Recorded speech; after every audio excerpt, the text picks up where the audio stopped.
The moment Zuriya Monroe kissed that photograph, she didn't know she was being watched. She didn't know that the man whose face was printed on that canvas 7 feet tall, jaw cut from something harder than stone, eyes that didn't apologize for anything, was standing 40 feet behind her in the dark. She didn't know that by morning, everything about her life inside that estate would shift in a direction she couldn't reverse. But before any of that, before the kiss, before the laughter, before the locked doors and the red X drawn across her face like a death sentence, someone hadn't bothered to make polite. There was Jang Mujin standing in a doorway. And he was smiling. Not warmly. Not the way people smile when something good has happened. The way a man smiles when he has already decided what someone else's future looks like. And that person has no idea. If you were Zuriya Monroe, standing alone in that exhibition hall, exhausted down to the marrow, and you felt someone watching you from the shadows, what would you do? If this story already has you hooked, you're exactly where we want you. A sound like green wood splitting. Subscribe to this channel right now, hit that like button, and drop a comment telling us the city or country where you're watching, because we want to see how far this story travels. Don't miss what's coming next. Now let's get into it. The charity gala wasn't supposed to be Zuriya's problem. That was the thing she kept reminding herself as she stood in the middle of the Baek Foundation's main exhibition hall at 11:40 on a Tuesday night, surrounded by vendor invoices, a seating chart that had been revised 9 times, and a catering contract written so poorly that 2 of the entree selections listed were the same dish with different names. The gala wasn't her problem. She was an event coordinator, a junior one. She handled venue logistics, vendor communications, and the kind of mid-level scheduling that nobody in senior management wanted to deal with. Her name didn't appear on any of the official planning documents. She had no direct authority over the lead vendors, no access to the foundation's primary budget account, and no official relationship with the clients or donors scheduled to attend. The gala was Director Choi Yun-suk's problem. Except that Director Choi had resigned that afternoon. Effective immediately. Personal reasons. No transition period.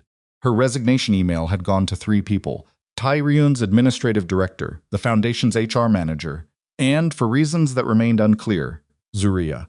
That last part still baffled her. She and Choi had barely spoken. The woman had a habit of walking past Zuriya's office without making eye contact, which was the workplace equivalent of being invisible. And yet her resignation had landed in Zuriya's inbox with a subject line that read, "Good luck." 2 words. Nothing else. Which either meant Choi genuinely wished her well, or it was the professional version of someone handing you a live grenade and walking backward out of the room. Zuriya had spent the following 3 hours trying to locate someone, anyone with the authority, and the actual knowledge to step in. The assistant director was in Portland for a conference, and not answering his phone. The senior event manager had no contractual relationship with 2 of the primary vendors and legally couldn't authorize anything. The foundation's executive assistant had forwarded her to the administrative director, who had told her very kindly that this was above his authority, and then given her Choi's contact information, which Zuriya had already tried 4 times. By 7 in the evening, she had accepted the grenade. She brought in her laptop, her backup hard drive, every folder of notes she had quietly maintained over the past 6 months on the gala's logistics, and a thermos of coffee that was already cold. She set up at a work table in the exhibition hall because it was the only space large enough to spread everything out, and she began working. By 9:30, she had identified 6 critical problems. By 10, she had resolved 3 of them. By 11, she had drafted revised vendor agreements for 2 of the remaining issues, and was halfway through rebuilding the security schedule, which had been structured in a way that left 2 side entrances completely uncovered during the post-dinner reception. The security oversight alone could have been a disaster. The gala was drawing nearly 400 guests, including several city officials, and at least 2 people whose names Zuriya recognized from financial news coverage. Gaps in a security plan at that kind of event weren't embarrassing. They were professionally fatal. She fixed it. Then she kept going. The seating chart issue was more personal in a way she hadn't expected. Choi's original arrangement had placed 3 specific donors at the same table, Three people whose professional histories, had anyone bothered to research them, revealed a public legal dispute over a real estate project 2 years prior. Putting them at the same table for a four-course dinner wasn't just awkward. It was the kind of thing that ended up in business columns under headlines that nobody wanted associated with a charitable foundation's flagship event. Zuriya had researched every major donor, not because it was her job, because she'd had a suspicion 3 months ago that nobody was doing it, and she'd been right. She restructured 4 tables, cross-referenced the new arrangement against every guest relationship note she had, rebuilt it twice when she found 2 additional conflicts she'd initially missed. It was 11:40 when she finally sat back, rolled her shoulders until something cracked, and looked up. The exhibition hall was enormous and dim. Most of the overhead lights had been cut to standby mode, leaving the space lit by the soft glow of the display cases along the outer walls and the event banners that had been hung earlier that week. The hall smelled faintly of fresh flowers from the decorating crew's morning work and something underneath that, old wood, maybe, or stone. The estate had that quality throughout. Like the building remembered things. Along the far wall, between 2 tall windows, stood the promotional portrait. It had been installed 2 days ago as part of the gala's official display, a commemorative piece celebrating the Baek Foundation's decade of charitable work in the Pacific Northwest. Life-size, maybe slightly larger. Professional photography, high-end printing, mounted on a standing frame that made it look like Baek Tae-ryun had simply decided to stop moving and let someone trap him inside a canvas. He was looking slightly to one side in the photograph, jaw set, a faint expression that wasn't quite a smile and wasn't quite the absence of one. Dark suit, no tie. His arms weren't crossed that would have been too obvious, but there was something as I said clearly. I'm allowing this photograph to exist. That's already a concession. Zuriya had walked past that portrait 14 times during the course of the evening, without thinking about it. On the 15th time, she stopped. She was exhausted. Not tired in the way that a full night of sleep would fix exhausted in the accumulated way. The 6 months kind, the kind that built up from too many mornings of arriving early, and too many evenings of staying late, and too many meetings where she watched someone senior present her idea as theirs, and nod appreciatively when people praised it. She stopped in front of the portrait. She looked at it for a long moment, at the line of his jaw, the stillness in the image that somehow still communicated something alive underneath. She thought about the fact that this man, this particular terrifying, quietly complicated man, had no idea she existed, that she had spent 6 months inside his estate, solving problems inside his foundation, and as far as Baek Tae-ryun was concerned, she was probably just a blur in the background of his building. She thought about the fact that she had feelings for that blur's employer, which was possibly the most inconvenient thing that had ever happened to her professionally or personally. She thought, no one is watching. She leaned forward. She kissed the photograph. It was a small thing. Quick. A little embarrassed, even as she did it, the way you are when you catch yourself doing something silly and you're trying to finish being silly before some other part of your brain can stop you. Her lips touched the smooth surface of the print for maybe 2 seconds. It smelled like coated paper. It was nothing. She stepped back, and a voice came from behind her, low and edged with something that might have been amusement. Was that good enough? Zuriya did not scream. She did, however, drop her pen. She spun around. Baek Tae-ryun was standing perhaps 20 feet away, just past the edge of the nearest display case, in the half-dark of the exhibition hall. He was wearing a dark shirt, no jacket, which meant he'd been somewhere inside the estate rather than out. He looked exactly like the photograph, except that the expression on his face was not quite containable in a canvas. Watching her, with an attention that felt clinical in its precision, the way a person looks at something they find genuinely interesting and don't intend to look away from. Zuriya's mouth opened. Mr. Baek. She stopped. She tried again. This is not I was just he waited. She heard herself say, the poster doesn't kiss back. There was a beat of silence that lasted approximately 1 full lifetime. Then Baek Tae-ryun, head of the Baek shipping and real estate empire, widely rumored to control one of the most disciplined criminal organizations on the West Coast, a man whose employees had told her in hushed tones, never made a sound when he was unhappy, but whose silences were reportedly more frightening than other men's anger laughed. not a polite managed sound. An actual laugh, brief and unguarded, the kind that happened before the rest of a person caught up and decided whether it was appropriate. Zuriya considered walking directly into the ocean. "I'm going to resign," she said. "Please don't fire me." "I'll resign first." "You're not being fired." His voice was calm again. The laugh had passed through him like something he'd tried to contain and failed to, and now it was gone, and he was himself again, except that the corner of his mouth still held something. "Not resigning," he added. "You're rebuilding my gala." He crossed the hall toward the work table where her lapped files were succeeding chart revisions she'd printed, and then looked at the security schedule she'd reconstructed beside it. He didn't say anything for a moment. "Who asked you to do this?" "No one." "Then, why are you here?" Zuriya pulled herself together, which took more effort than she would have liked, given that she had kissed his promotional portrait 30 seconds ago. "Because someone had to be." Director Choi's resignation left the gala without a lead coordinator 48 hours before the event. "I knew what needed to be fixed. I fixed it." Tae-ryun picked up the security revision. He read it. He set it back down. "What else still needs to be done?" She told him. All of it. The remaining vendor issue, the catering contract language, the program printing that was scheduled too late to allow for any error correction, the florist's delivery window that conflicted with the setup crew's access time, and the parking arrangement, which was going to be genuinely catastrophic if nobody called the valet company before 8 tomorrow morning.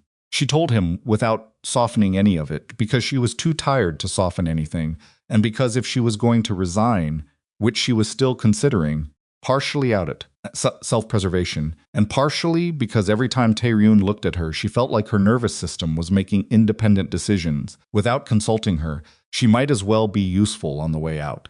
When she finished, he was quiet for a moment. "Then, what do you need?" "Authority," she said. "I can't fix vendor contracts or authorize schedule changes without a title attached to my name. Right now, I'm a junior coordinator writing notes in the margins. I need to be able to make decisions and have people take them seriously." He considered her for a moment that stretched long enough that Zuriya became aware of exactly how still Tae-ryun could be when he was thinking. It wasn't the stillness of someone who had nothing going on inside.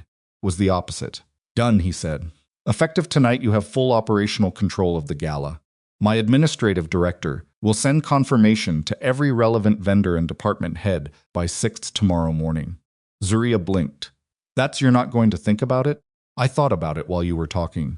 He picked up his phone, typed something brief, and set it down. "Go home. Get a few hours of sleep. You're not going to solve everything better at midnight than you will at 7. The catering will still be a problem at 7. Go." She went. She walked out of that exhibition hall with her laptop bag over one shoulder, and the peculiar humming sensation of having just survived something she didn't fully understand yet, and she stood in the corridor outside and thought, "He didn't ask me if I could handle it. He just gave me the authority and told me to sleep." That was either the most terrifying professional moment of her life or the best one. She still wasn't sure which. She didn't sleep much. 3.5 hours, broken. But when she arrived at the estate at 6:50 the following morning, the vendor confirmation had already gone out. Her temporary title, Acting Event Director, Baek Foundation Charity Gala, was copied to 7 department heads, 4 vendors, and the estate's head of security. The next 14 hours were the most concentrated work of her career. The catering contract language was renegotiated by 9:15. The florist's delivery window was pushed back 40 minutes after Zuriya spent 20 minutes on the phone with the setup crew supervisor who had 3 legitimate complaints about the original schedule and 1 invented one, and she addressed all 4 because it was faster than arguing about which was which. The valet company was reached, the parking arrangement was restructured, and the program printing was moved up 4 hours through a combination of Zuriya calling in a direct favor with the print company's operations manager, a woman she'd worked with on a private event 6 months prior, and agreeing to pay the rush fee out of the miscellaneous budget that Choi had apparently never touched. She delegated 4 things she would have previously handled herself because she finally had the authority to delegate, and because trying to do all of it alone would have broken her before the evening started. 3 of the 4 worked fine. The fourth, the program layout approval, came back with an error in the guest of honor listing that Zuriya caught 8 minutes before it would have gone to print. She caught it because she checked. She always checked. By 4 in the afternoon, she had handled 23 distinct logistics problems, sent 41 emails, made 17 phone calls, and eaten half a granola bar over the sink in the event coordinator's break room. By 7:15, the gala was running, not flawlessly. There was a sound system issue during the opening remarks that lasted 90 seconds, for the technician corrected it. 2 guests arrived whose plus ones hadn't been registered, and the check-in process slowed briefly while the situation was managed. The dessert course came out 7 minutes behind schedule, but the event functioned. The donors were comfortable, the program moved, the security coverage was solid. The seating arrangement produced no visible conflicts. The atmosphere, which was the hardest thing to engineer and the easiest thing to destroy, was warm and generous, and exactly what a charity event needed to be. Zuriya stood near the back of the ballroom, during the main program, tablet in hand, watching everything with the specific kind of attention that nobody else in the room knew was happening. She was monitoring 6 things simultaneously and keeping track of where every vendor lead was positioned in case she needed to reach them. Across the ballroom, she became aware, without intending to, of where Tae-ryun was standing. He was near the front, beside 2 of the Foundation's board members, in conversation. He was the kind of person who commanded physical space without moving into it. People oriented toward him slightly, the way a room angles toward its own center of gravity, without meaning to. He wasn't looking at her, and then he was. It was brief. He glanced across the ballroom, found her in a crowd of 400 people, and held her gaze for 2 seconds before returning to his conversation. 2 seconds. Nothing. Zuriya looked back at her tablet and made a note about the dessert timing that she absolutely did not need to write down. She was in the corridor near the kitchen at 9:40 when the woman found her. Seo Haewon was somewhere in her mid-30s, impeccably dressed, with the manner of someone who had grown up understanding that certain rooms were hers to occupy and had never been given a reason to question it. She introduced herself briefly and without warmth, the way people do when they consider the introduction a formality rather than a social act. "You're the coordinator who stepped in for Choi?" Haewon asked. "Acting event director," Zuriya said. "Of course." Small pause. "You've done well tonight. The event is running smoothly. Thank you." Haewon looked at her directly for a moment. Not unkindly, that was the thing. There was no performance of condescension in it. It was more like someone who had made a calculation and decided to share the result out of something adjacent to decency. "You should know that men like Tae-ryun don't form those kinds of attachments," Haewon said quietly. "Not genuinely. There are expectations, families, alliances that were established before either of us was born. Whatever you think you've observed from him tonight, it's not what you think it is." Zuriya kept her expression neutral. "I think I've observed a man attending his foundation's charity gala. You're not as unreadable as you believe you are," Haewon said. Then she walked back toward the ballroom without another word. Zuriya stood in the corridor and breathed. She had told herself countless times over 6 months that what she felt for Tae-ryun was admiration for competence, proximity to power, something that's made sense in the abstract, and would disappear if she ever actually had a normal conversation with him. She had told herself that she understood what she was and what he was, and how much space exists between those 2 things. Haewon had just articulated very cleanly exactly what Zuriya had been trying not to think too clearly about. She went back to work. The gala ended. The guests departed. The staff began the initial breakdown. Zuriya was at the work table in the exhibition hall, the same table as the night before, laptop open, running through the close-out checklist when she heard footsteps. Tae-ryun set a plate on the table beside her laptop. She looked at it, looked at him. "From the kitchen," he said. "You didn't eat. I had a granola bar. That's not food." She didn't argue, because she was hungry enough that arguing would have required energy she didn't have, and the plate had 2 things on it that smelled like actual food. She ate while he sat across from her, which should have been strange, her boss's employer, sitting across from her at a work table at 10:15 at night while she worked through a close-out checklist, but wasn't. Somehow, the sound issue at the opening was 90 seconds, he said. You had it corrected before the speaker finished the first paragraph. The tech was in position. I just needed to signal him. The seating. She looked up. Mun Byung-soo and Park Ha-dae-ho were in your original inherited chart, Tae-ryun said. Stound at same table. If they'd been at the same table, the foundation would have appeared to endorse a business dispute we've spent 8 months deliberately staying out of. Zuriya set down her fork. You know about the Mun Park situation. I know about most things that affect the foundation's relationships. He paused. I didn't know Choi's seating chart had that error. My director didn't flag it. Nobody flagged it.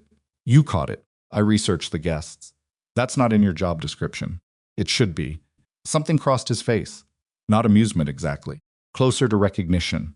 The security coverage revision, he said. The original plan had 2 side entrances uncovered during the reception. Given the donor profile tonight, that was a real exposure. Who taught you to read security plans? I taught myself. 3 years ago, after an event I coordinated, had a gate crash situation that could have been prevented. I spent 2 weeks afterward learning what I should have known before. Tae-ryun was quiet for a moment. Tell me something. She waited. Monroe House events, he said. Zuriya's hand stopped moving over her keyboard. Your business plan, he said. You've been developing it for how long? How do you know about that?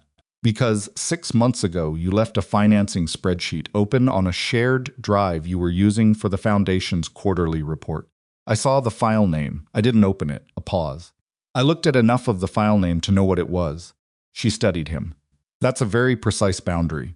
I try to be precise. She closed her laptop halfway. 2 years. I've been building it for 2 years luxury event. Planning. High-end corporate and private. Specifically clients who want complete discretion and flawless execution. Not the flashy market. The clients who need nothing to go wrong and don't want to hear about it afterward either way. Financing, working on it. Client acquisition strategy? I have 4 potential anchor clients who've expressed preliminary interest, pending proof of concept. The gala tonight is the proof of concept I've been waiting for. He leaned forward slightly. What's your biggest gap? Zuriya didn't answer immediately. Not because she didn't know she knew exactly, but because she wasn't used to being asked the question by someone who was clearly going to understand whatever she said and push back on it. Operating capital for the first 18 months, she said. I can handle the events. I can handle the clients. I can handle the logistics and the staff and the vendor relationships. What I can't handle is the gap between invoiced services and received payment. High-end clients have long payment cycles. If I'm running on tight margins in the first year, one slow payment could collapse the whole thing. And your solution? I'm working on a credit facility structure that gives me a 60-day buffer. He nodded. Not patronizingly, the way someone nods when they've heard a plan they're actually evaluating. It'll work, he said. If your first 6 months of billing goes according to projection. I know, the risk is the projection. I know that too. He looked at her for a moment. You're not asking me for anything. No. Why not? She met his eyes. Because I've spent 6 months watching people assume that proximity to power means dependence on it. I don't want to build something real and then spend the rest of my career wondering if it succeeded because it was good or because someone gave me a hand up. The exhibition hall was quiet around them. The breakdown crew was working in the adjacent space. She could hear the sound of folded chairs and low voices. But in here it was just the 2 of them, and the overhead lights and the enormous portrait on the far wall. Tae-ryun's gaze moved briefly to the portrait, then back to her. I put a placard beneath it this morning, he said. She didn't understand immediately. Then she did. Please do not touch, she said flatly. Standard preservation practice. I will absolutely add that to your invoice as an emotional damages line item. He didn't laugh this time, but something in his expression did something it hadn't been doing before. Something warmer and less managed. The gala was excellent, he said. What you did tonight, what you did last night and today, that's not junior coordinator work. I know you know, he stood. Good work, Ms. Monroe. He walked out of the exhibition hall. Zuriya sat at the work table for a long moment. The close-out checklist was still open on her laptop. She had 11 items left to complete. She completed all 11. Then she sat back and looked at the portrait on the wall and thought about the fact that Baek Tae-ryun had said what you did last night and today, which meant he knew about last night. He'd known she was here. He'd been watching. Not the kiss. Well, yes, the kiss. But she meant before that. He'd been watching before that. She looked at the portrait for a long time. At the jaw, the stillness, the eyes that looked slightly to one side, like they were tracking something just outside the frame. Don't say a word, she said to it. The portrait said nothing. She packed up her laptop, turned off the light, and walked out of the estate into a night that smelled like rain and salt off the water. And she felt, underneath the exhaustion, something she hadn't felt in a long time. Like something was beginning. She was right about that. She didn't yet know how much of what began that night would be the best thing that ever happened to her, and how much of it would put her in a locked room with a man who had already decided she was useful as leverage. But she was right that something was beginning. That much, at least, was correct. The rain started sometime around 3 in the morning. Zuriya didn't hear it at first. She was asleep, genuinely, deeply asleep. For the first time in 2 days, in the small apartment she'd rented 12 from the estate, and the rain came in quietly, tapping against the window glass like it was trying not to wake anyone. She woke up anyway, not because of the rain, because of the notification on her phone. A message from the estate's event management system, automated, confirming that the final vendor closeout had been logged, and the gala's operational file had been archived under her temporary title, Acting Event Director. She stared at the ceiling for a while. Then she got up, made coffee, and sat at her kitchen table with her laptop open and Monroe House Events business plan on the screen. She didn't edit anything. She just looked at it. The way you look at something you've been building in private for so long that it starts to feel more real when no one else is watching. She thought about Baek Tae-ryun sitting across from her at that work table, asking about financing, about client acquisition, about her biggest gap, not offering anything, just asking. Like the answers mattered independently of whether he could help with them. She closed the laptop. She went back to sleep. She did not think about the kiss, or she thought about it briefly and then made a deliberate decision not to think about it further, which is a different thing and arguably worse. The estate felt different the next morning. Not physically. The same marble floors, the same hallway lighting that was slightly too warm, the same faint smell of the Pacific coming through the ventilation when the exterior doors were open. But something in the atmosphere had shifted in the way that atmospheres shift. When the people inside a building know something has changed, even if nobody has said it yet. Zuriya noticed it in the ways the admin assistant made eye contact with her when she arrived. In the way the security desk officer, a man named Park, who had checked her in every morning for 6 months without ever doing more than glancing at her badge, actually said, "Good morning." She sat at her desk, opened her inbox, and found 47 emails. 23 were vendor confirmations and close-out documentation from the gala. 11 were internal communications that had been CC'd to her under her temporary title, which apparently hadn't been revoked yet. 8 were from people she'd never communicated with directly, department heads, the foundation's communications manager, someone at the estate's legal office, all sent within the past 12 hours, all professional in tone, all treating her like someone whose name they now knew. 5 were from Choi Yun-suk's former direct reports, who had apparently not been assigned a new supervisor and were functionally asking Zuriya what they should do. She stared at those 5 for a moment. Then she forwarded them to the administrative director with a note that said, "These staff members need clarity on reporting structure. Please advise." She copied no one. She added no opinion. She sent it and moved on. The 11th email was from Baek Tae-ryun's executive assistant, sent at 6:48 in the morning. It said, "Mr. Baek, request your availability for a meeting at 2 this afternoon, if your schedule allows." Zuriya read it twice. "If your schedule allows." She appreciated that it was phrased that way, even though they both understood that her schedule allowing was not really in question. She replied, "Available at 2. The meeting wasn't in the formal conference room or the administrative wing. The executive assistant met her in the main corridor and walked her to a smaller room, on the second floor of the residential section of the estate, a room Zuriya had never been inside. It had bookshelves on 2 walls, a long table with 4 chairs, and a window that looked out over the rear garden, where the rain was still coming down in a thin, persistent drizzle. Baek Tae-ryun was already there. He was standing at the window when she came in, and he turned when he heard the door. "Thank you for coming," he said. Of course. They sat. His executive assistant set 2 cups of coffee on the table without being asked and left without a word, which struck Zuriya as the kind of efficiency that took years to develop. Tae-ryun wrapped both hands around his cup and looked at her directly. The board reviewed the gala's preliminary numbers this morning. Donor commitments were up 14% over last year. 3 of the major donors have already contacted the foundation, requesting a meeting about expanded giving. That's the seeding work, Zuriya said. 3 of those donors were placed near people I specifically identified as likely collaborative interests. If they connected during the evening, 2 of them have already scheduled lunch. She absorbed that. Good, it's not good, it's exceptional. He set down his cup. I want to offer you a permanent role. Zuriya kept her face still. What role? Director of Foundation Events. Choi's position formally. The title, the compensation, and the operational authority, including the authority you exercised last night. She looked at her coffee. You're not saying anything, he said. I'm thinking. What are you thinking about? She looked up. Whether taking this role makes Monroe House events more possible or less possible. Whether this is an opportunity or a ceiling. He didn't react to that the way she'd half expected. No reassurance, no reframing. He just waited. If I take the director role, she said, I'm committing to a level of responsibility that will expand. I know how you operate, and I know that who performs at a certain level inside your organization doesn't stay at that level, they get more. Which means more time, more scope, more of my attention going to the foundation. That's accurate.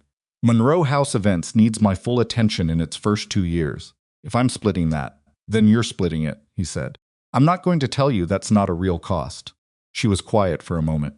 You're not going to argue for the role? I'm telling you it exists and what it is. What you do with that is your decision. Something in her chest did something inconvenient. She ignored it. I need a week, she said, to think about it properly. You have a week. She picked up her coffee and drank it, and he picked up his, held, and for a moment the rain against the window was the only sound in the room. Then he said, the security sweep of the estate grounds last night flagged something.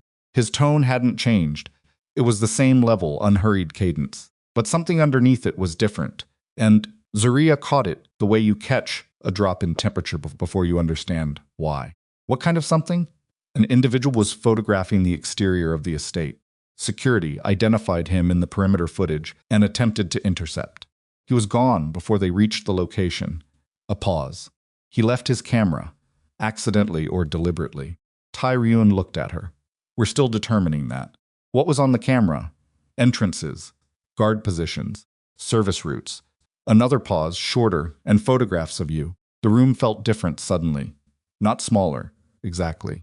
More like the walls had become aware of her. Of me. Multiple images. Different points in the evening. Some were taken through the windows of the exhibition hall. He held her gaze. Several of them included me. Images of me looking in your direction. Zuriya put her cup down carefully. Someone documented that you were paying attention to me, she said. Yes. She thought about Haewon in the corridor.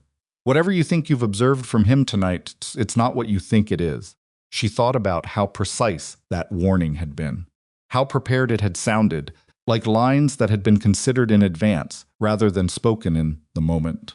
Do you know who it was? She asked. Not yet. Haewon, she said. Co Haewon spoke to me last night. Tae-ryun was completely still. She came to find me specifically, Zuriya continued. During the gala, she told me that men like you don't form genuine attachments, that there are alliances and expectations. It felt rehearsed. A muscle in his jaw moved barely. What else did she say? That I wasn't as unreadable as I thought I was. The stillness in him stretched and then settled, the way ice settles when the temperature drops 1 more degree. Haewon has been managed, he said. She's been informed that her family's relationship with mine doesn't include the assumption of a personal arrangement. When? 4 months ago, Zuriya processed that. She didn't take it well. She took it the way her family taught her to take things. Gracefully, and without indicating what she actually intended. And what does she actually intend? He didn't answer that immediately. When he did, it was measured. The Seo family's interests and mine are not aligned on several matters currently under negotiation. Haewon understands that a personal connection between you and me changes certain dynamics. It changes leverage. I'm not a dynamic, Zuriya said. I know that. I'm not leverage either. I know, he met her eyes steadily. That's why I'm telling you. The rain picked up outside. A harder sound now, proper rain, the kind that meant it. Is she dangerous? Zuriya asked. Her family has resources. Whether she chooses to deploy them depends on calculations I can't fully predict. He picked up his coffee again. I'm telling you so that you're not surprised. Not so that you're afraid. I'm not afraid. He looked at her for a moment with that precise, unhurried attention. I know that too. She didn't take the director role that week. She also didn't resign. She existed in the in-between, which was its own particular kind of pressure. Doing the work of someone with authority while technically holding a temporary title. Watching the foundation staff recalibrate around her without an official signal of where she was going to land. The thing about working in proximity to Tae-ryun after the gala was that everything was different and nothing had changed on the surface. He was still the person who ran a building full of people who were either professionally afraid of him or professionally in awe of him, often both simultaneously. She was still the person who coordinated events, who stayed late, who solved problems that weren't technically hers. Except that now he brought her coffee when he passed her office. Except that now he stopped in doorways and asked questions, real questions, the kind that required real thinking about the foundation's upcoming calendar, about vendor relationships, about whether the communication strategy for the next donor cycle made sense. Except that twice in 1 week he knocked on her office door at the end of the day and said, "Walk with me." And she walked with him through the estate's rear grounds while the light turned that late afternoon gray that Seattle does better than anywhere. And they talked. Not about work. Well, about work sometimes, but also about other things. He asked her about growing up in Chicago. She told him about her mother, who had run a catering operation out of their kitchen for 15 years, and who Zuriya had spent much of her adolescence being quietly furious with, for not demanding more from the world, a sound like greenwood splitting, before she got old enough to understand that her mother had demanded exactly what she wanted and gotten it, and that Zuriya's fury was really about her own ambitions, having nothing to do with her mother's choices. He listened to that, without trying to say something meaningful about it. He just listened. She asked him about soul. He told her about arriving in Seattle at 23 to work for his father, expecting to spend 5 years learning the legitimate businesses and returning home. He said his father died in the 4th year, and instead of returning he stayed, and by the time he understood he'd stayed. Staying was already all he knew. She asked what his father was like. Exact, he said. About everything, time, money, words. He counted all of it. Like you, he considered that. More than me. I allow for more variation than he did. That's a very generous self-assessment. He looked sideways at her. I allowed you to make a joke about charging me for emotional damages. That was a business line item. It was funny. She laughed. And he didn't, but the corner of his mouth did the thing again. And by now she understood that the thing the corner of his mouth did was the equivalent of anyone else laughing freely. She filed that away. She filed away too many things about him. In that careful internal archive she kept telling herself to stop building. It was on the 4th day, the Friday of that week, the week she was supposed to be deciding about the director role, that the camera footage came back analyzed. She found out about it secondhand. She was in the copy room off the main administrative corridor when she overheard 2 of Tae-ryun's security leads talking in the adjacent corridor. They weren't being careless about it. They were speaking quietly, but the copy room's ventilation shared a wall with the corridor, and sound traveled through it in ways that nobody had apparently accounted for in the estate's construction. She heard the photographer has a confirmed connection to the Min faction. And then Mu-jin-si has already been briefed. She stood very still. Mu-jin. Jang Mu-jin, she knew the name. Everyone inside the estate knew the name. 60 years old. Had been with the Baek organization since before Tae-ryun inherited it, was described by the other senior staff in tones that were either deeply respectful or deeply careful, and Zuriya had never been entirely sure which. She'd met him twice, both times brief. Both times he'd looked at her with the same expression, not hostile, not warm, just appraising. Like she was a figure in a column that he was deciding whether to add or subtract. She'd filed that away too. Now she took it back out. The Min faction. She didn't know the name, but she understood what faction meant in the context of Tae-ryun's world. She stood in the copy room for another 30 seconds after the security leads moved away. Then she printed what she'd come to print, walked back to her office, and sat down. She thought Mujin has already been briefed, she thought. By whom? About what? About the photographer or about me? She thought, these are not questions I should be asking myself in my own office using only the information I happened to overhear through a wall. She thought about going to Tae-ryun, and then Tae-ryun came to her. He appeared in her doorway at 4 in the afternoon, and something in the way he was standing told her immediately that this was not a walk with me visit. He came in, closed the door, and sat across from her desk, without being invited, which he'd never done before. The photographer has been identified, he said. Min faction, she said. He looked at her. I heard the security leads talking, she said. I was in the copy room. I wasn't eavesdropping deliberately. I know which room has the shared wall, he said. His voice was flat. Not angry flat, which she was beginning to understand was its own category. I should have anticipated that. Who are the Min faction? He was quiet for a moment. Then a competing organization. They've been attempting to expand into areas where my operations have established presence. We've been in a contained conflict for approximately 18 months. Contained meaning neither side has done anything irreversible yet. His jaw was tight. The photographer was collecting intelligence on the estate's security layout, and on you, on me specifically, on the nature of my attention toward you. He paused. They know you're significant to me. That makes you useful to them. Zuriya held that thought, turned it over. Significant, she said.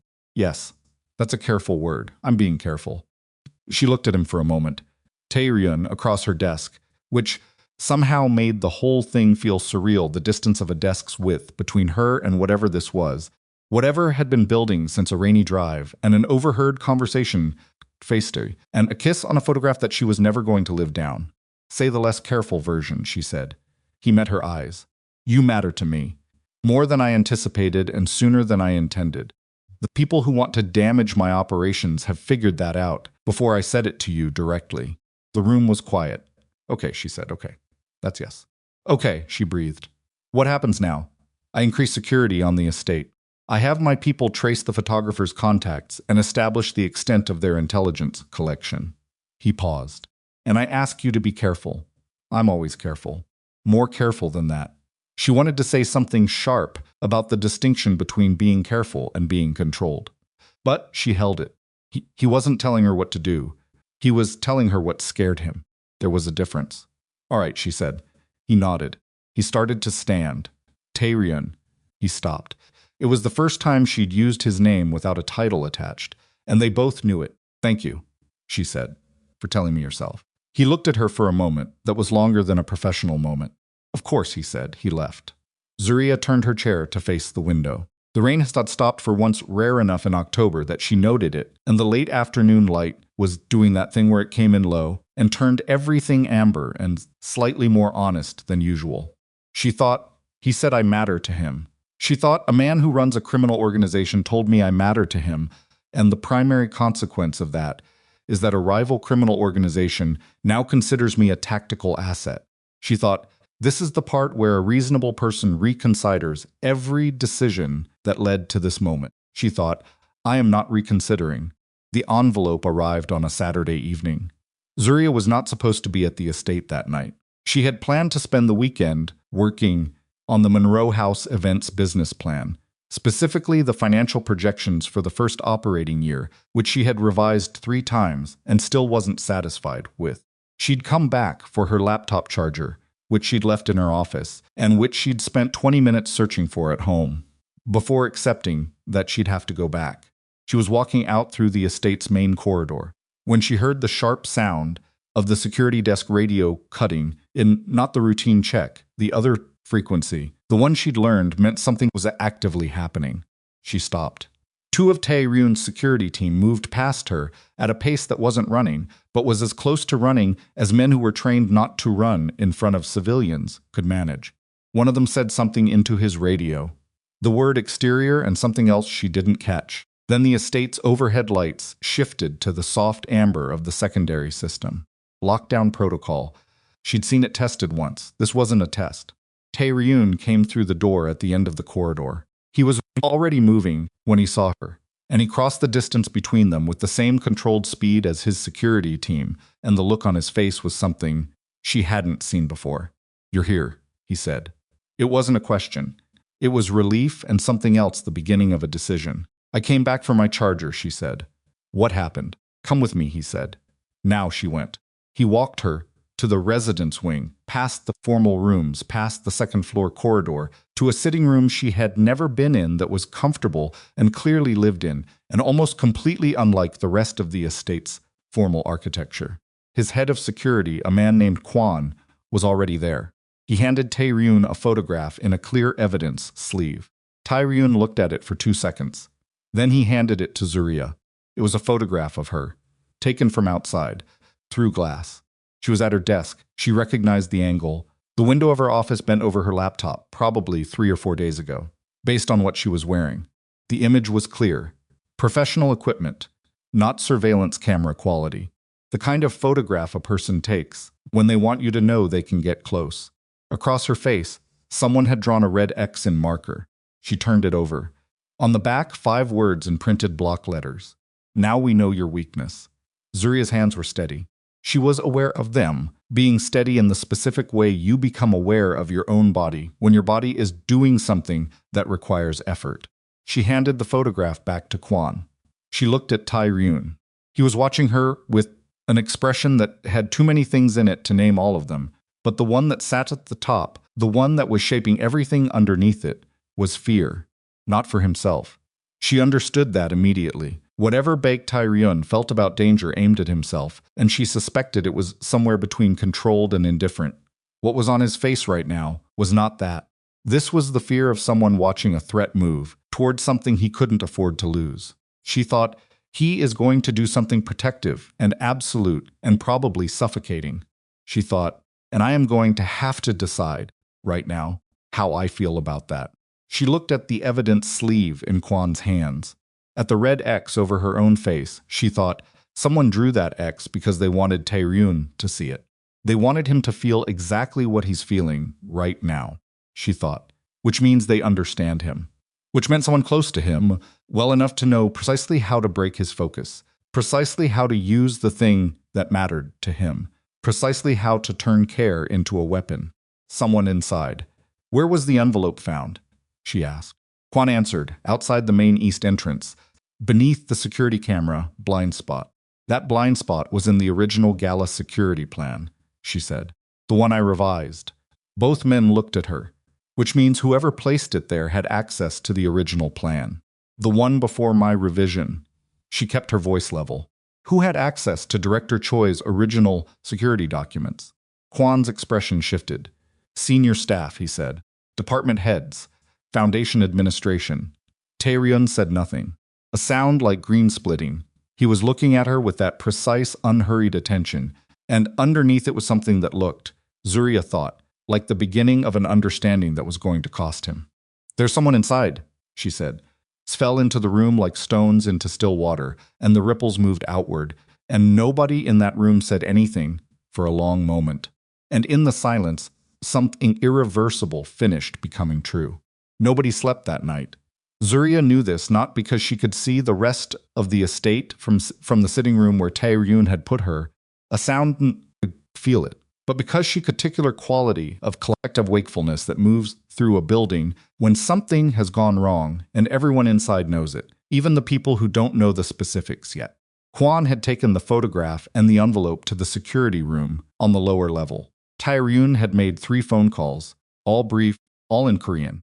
Standing near the window, with his back partly toward her in a way that she understood was not exclusion but habit. The habit of a man who had spent years making certain calls with the specific body. Language of someone who was not about to explain himself. She sat on the edge of the sitting room's couch and let him make his calls. She thought about the blind spot. The east entrance blind spot had been in Choi's original security plan. Zuriya had flagged it and restructured the coverage. She had sent her revision to Tae-ryun's administrative director, to Kwon, and to 2 senior security coordinators. The original plan, the flawed one, had circulated before, that among a wider group, all department heads, foundation administration, senior event staff. She ran the list in her head. 14 people, minimum. She thought about the word minimum and what it implied about how careful she was going to need to be. Tae-ryun finished his calls and turned around. "I'm moving you to the residential wing," he said. "For how long?" "Until I know the extent of the internal situation." She looked at him carefully. "That could take weeks." "Yes, I have work. I have my apartment, my files." "Someone drew a red X across your face and left it where my security team would find it." His voice was not raised. It was the opposite, reduced to something so controlled it carried more weight than volume. "They did it because they know you matter to me. That means you are a target, Zuriya. Not a potential target, an active one." She knew he was right. That was the infuriating part. She knew he was right, and she knew what it meant, and she also knew what being right in this particular way was going to cost her if she let it. "I'll move to the residential wing," she said. "But I'm keeping my work. My laptop, my files, all of it. I'm not going to sit in a room and wait for you to solve this." He looked at her for a long moment. "Fine. And I want access to the security system's internal logs, the ones that track keycard entries and internal camera activity." Why? Because whoever placed that envelope knew the blind spot existed, which means they had access to the original security plan. "I want to cross-reference who accessed those files with the keycard records for the administrative wing during the relevant period." Tae-ryun was quiet. "You're trying to identify the internal source," he said. "I'm trying to do what I'm good at," she said, "which is finding problems inside large amounts of organizational information. That's what I do. You said you trusted my ability. Let me use it." Another pause. "Then I'll have Kwan give you read access to the non-operational security logs. Anything that touches active surveillance or personnel files goes through me." "Agreed." He crossed the room and held out his hand. She looked at it for a second, this particular gesture from this particular man, and then she took it, and he helped her up from the couch, and he held her hand for approximately 2 seconds longer than was required for the purpose of helping Damsun stand. Neither of them said anything about that. The residential wing was quieter than the rest of the estate. Different acoustics. The floors were wood rather than marble, and the ceiling height dropped by about a foot, and the result was a space that felt against all probability like somewhere a person actually lived. The room Tae-ryun gave her was large, with a window that faced the rear garden and a desk she could work at. Someone she suspected, the executive assistant, who seemed to operate on a frequency just ahead of what anyone needed, had placed a coffee maker on the desk, credenza, and stocked the mini-fridge with things Zuriya actually ate, which was either very good operational intelligence or someone had asked, and she hadn't noticed. She set up her laptop, arranged her files, and began working at 11:15 at night. By 2 in the morning she had a picture, not a complete one. Read access to the non-operational security logs gave her keycard entry data, internal door access records, and the metadata, not the content of file access events in the administrative server. She couldn't see what had been opened. She could see when and from which terminal. She built a timeline. Choi's original gala security plan had been distributed on a Tuesday, 3 weeks before the event. She pulled every keycard entry and every file access event in the administrative wing for the 72 hours following that distribution. Most of the access was routine. Predictable patterns, the same people at the same terminals at the same times, the administrative rhythm of a large organization running normally. But there was one anomaly. A file access event at 11:40 on a Wednesday night late, unusual from the terminal in the financial strategy office. The financial strategy office belonged to Jang Moo-jin. The event's timestamp was 3 hours after the building's normal operational hours. The keycard record for Moo-jin's office door showed entry at 11:32 and exit at 12:09. Zuriya stared at this for a long time. Moo-jin accessing his own office after hours was not on its own evidence of anything. Senior people worked late. She worked late. But the file access at 11:40 was in the administrative server's event management directory, not the finance strategy directory, not any directory that would have routine relevance to Moo-jin's role. She noted it. She kept going. She found 2 more anomalies in the following 2 weeks, both after hours, both from the same terminal, both accessing directories that had nothing to do with financial strategy. She sat back and looked at her own handwriting on the notepad beside her laptop. She thought, this is not enough to accuse anyone of anything. This is a pattern that warrants a question. She thought, who do I bring this to? She thought, Tae-ryun. She thought, in the morning. Let him sleep. She didn't know if Tae-ryun was sleeping. She suspected not. But she made the decision anyway, the deliberate, disciplined decision to let the morning be the morning, and not knock on a door in a residential wing at 2 in the morning with a notepad full of server metadata. She went to sleep at 2:20. At 3:15, she woke up to the sound of raised voices somewhere in the corridor. She didn't open her door immediately. She sat on the edge of the bed and listened the way you listen when you don't know what you're listening for and you're waiting for enough information to make a decision. The voices were muffled by distance, and the wood floor's particular acoustic. She could hear the shape of the conversation, 2 voices, close in volume, which meant neither one was in the subordinate position, but not the words. Then one voice rose briefly, and she heard clearly, already taken care of. And then the other voice, quieter, more controlled, and she recognized it. Nothing is taken care of until I say it is. Tae-ryun. She waited. The voices dropped. Footsteps moved away in the opposite direction. Then silence. She lay back down. She did not go back to sleep for a long time. She brought the anomalies to Tae-ryun at 7 the next morning. He was in the small dining room, adjacent to the residential wing's kitchen, with a coffee and what looked like 3 hours of sleep behind him, and nothing in his expression that acknowledged the distance. She put her notepad on the table. He read it. She watched him read it, the small stillness that settled over him, the way his eyes moved with the particular focus of a person who is reading something that is connecting to something else in their head. When he finished, he set the notepad down. Mujin, he said. The word came out flat. It's a pattern, not proof, she said immediately. The file access events could have an explanation. He could have been in the wrong directory by accident. He could have been looking at something completely unrelated. I don't have visibility into what was accessed, only that something was. I understand the distinction.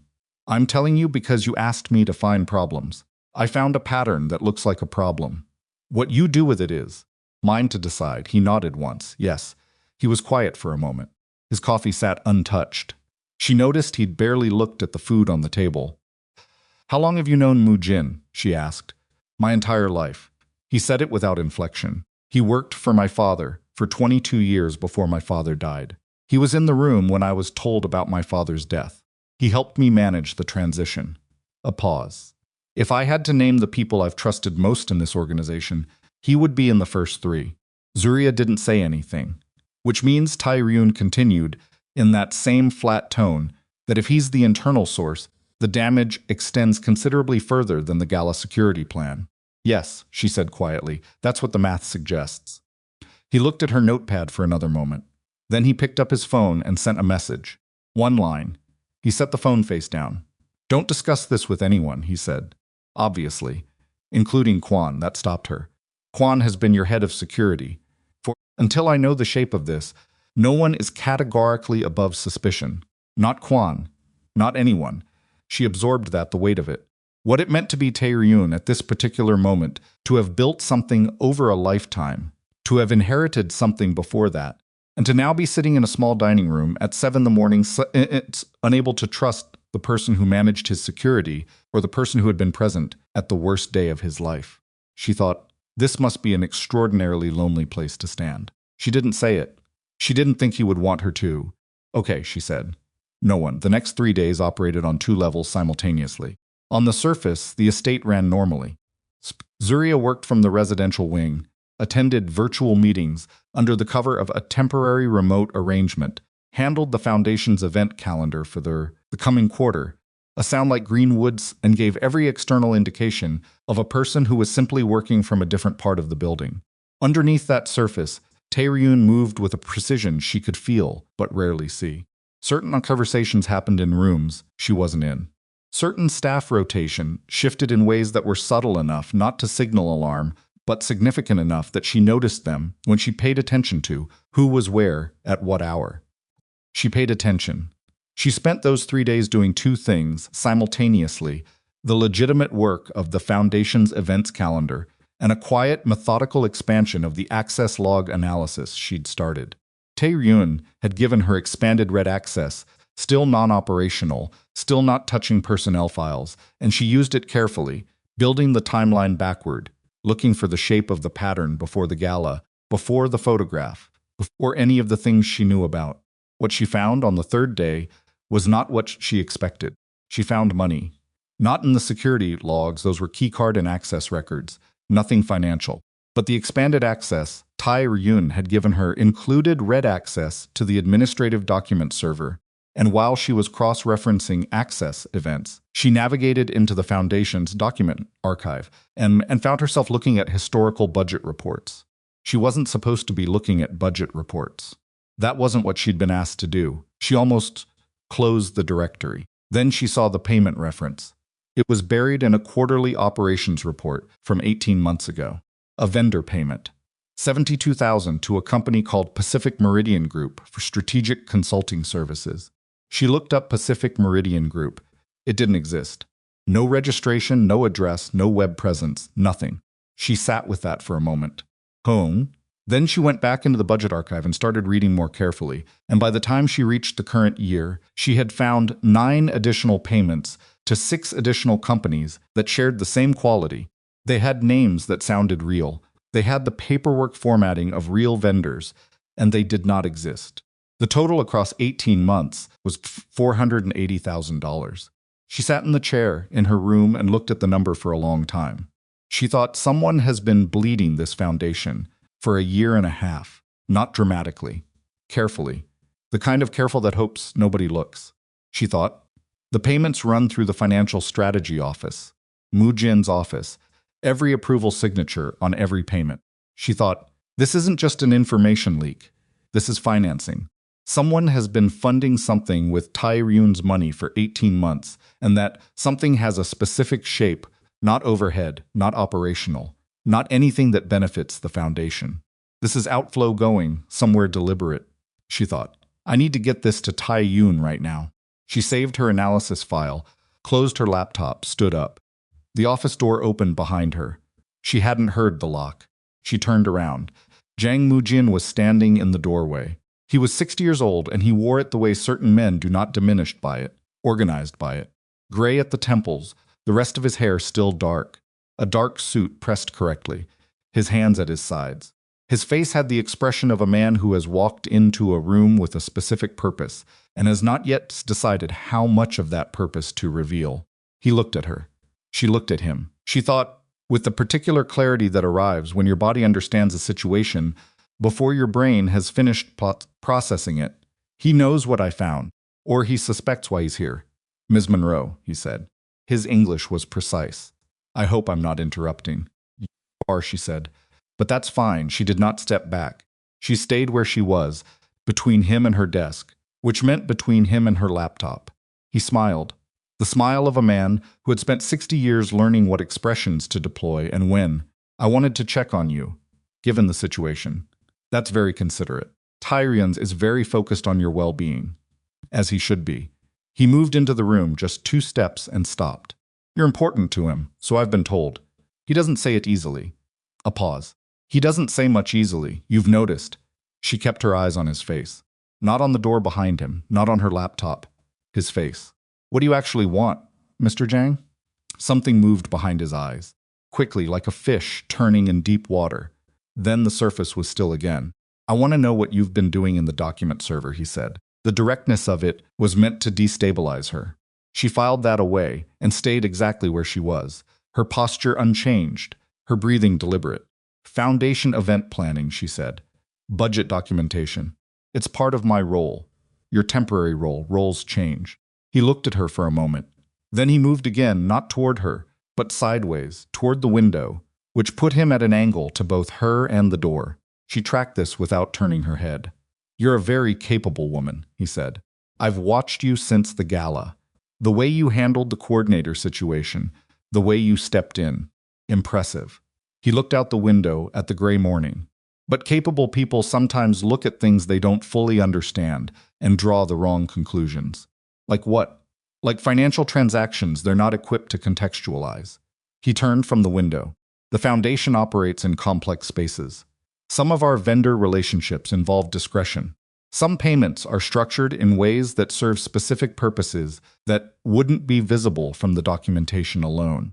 Pacific Meridian Group, she said. His expression didn't change. That was the tell. An innocent man would have reacted confusion, the natural blankness of someone who doesn't immediately recognize a name. Mujin didn't react at all. I'd need to look at the records, he said carefully. I'm sure you would, a pause. Ms. Monroe, he said. I've served this organization for over 2 decades. I served Tae-ryun's father. I helped build what this foundation is. His voice was still even, still measured. Whatever you think you found, I would strongly encourage you to speak with me before you take it anywhere else. Some things once said change the shape of a room permanently. Are you asking me not to tell him? I'm asking you to be prudent. She looked at him. This man who had been present at the worst day of Tae-ryun's life, who had stood in the room where a son was told his father was gone, who had helped build an empire and then spent 18 months quietly cutting holes in its floor. She thought, he's done this before. He's managed people before. He knows exactly how this conversation is supposed to go. He gives me enough to be afraid, enough to feel like I'm being offered a way out, and then I make the decision that protects him. She moved. Not toward the door she understood that was blocked. Toward the desk.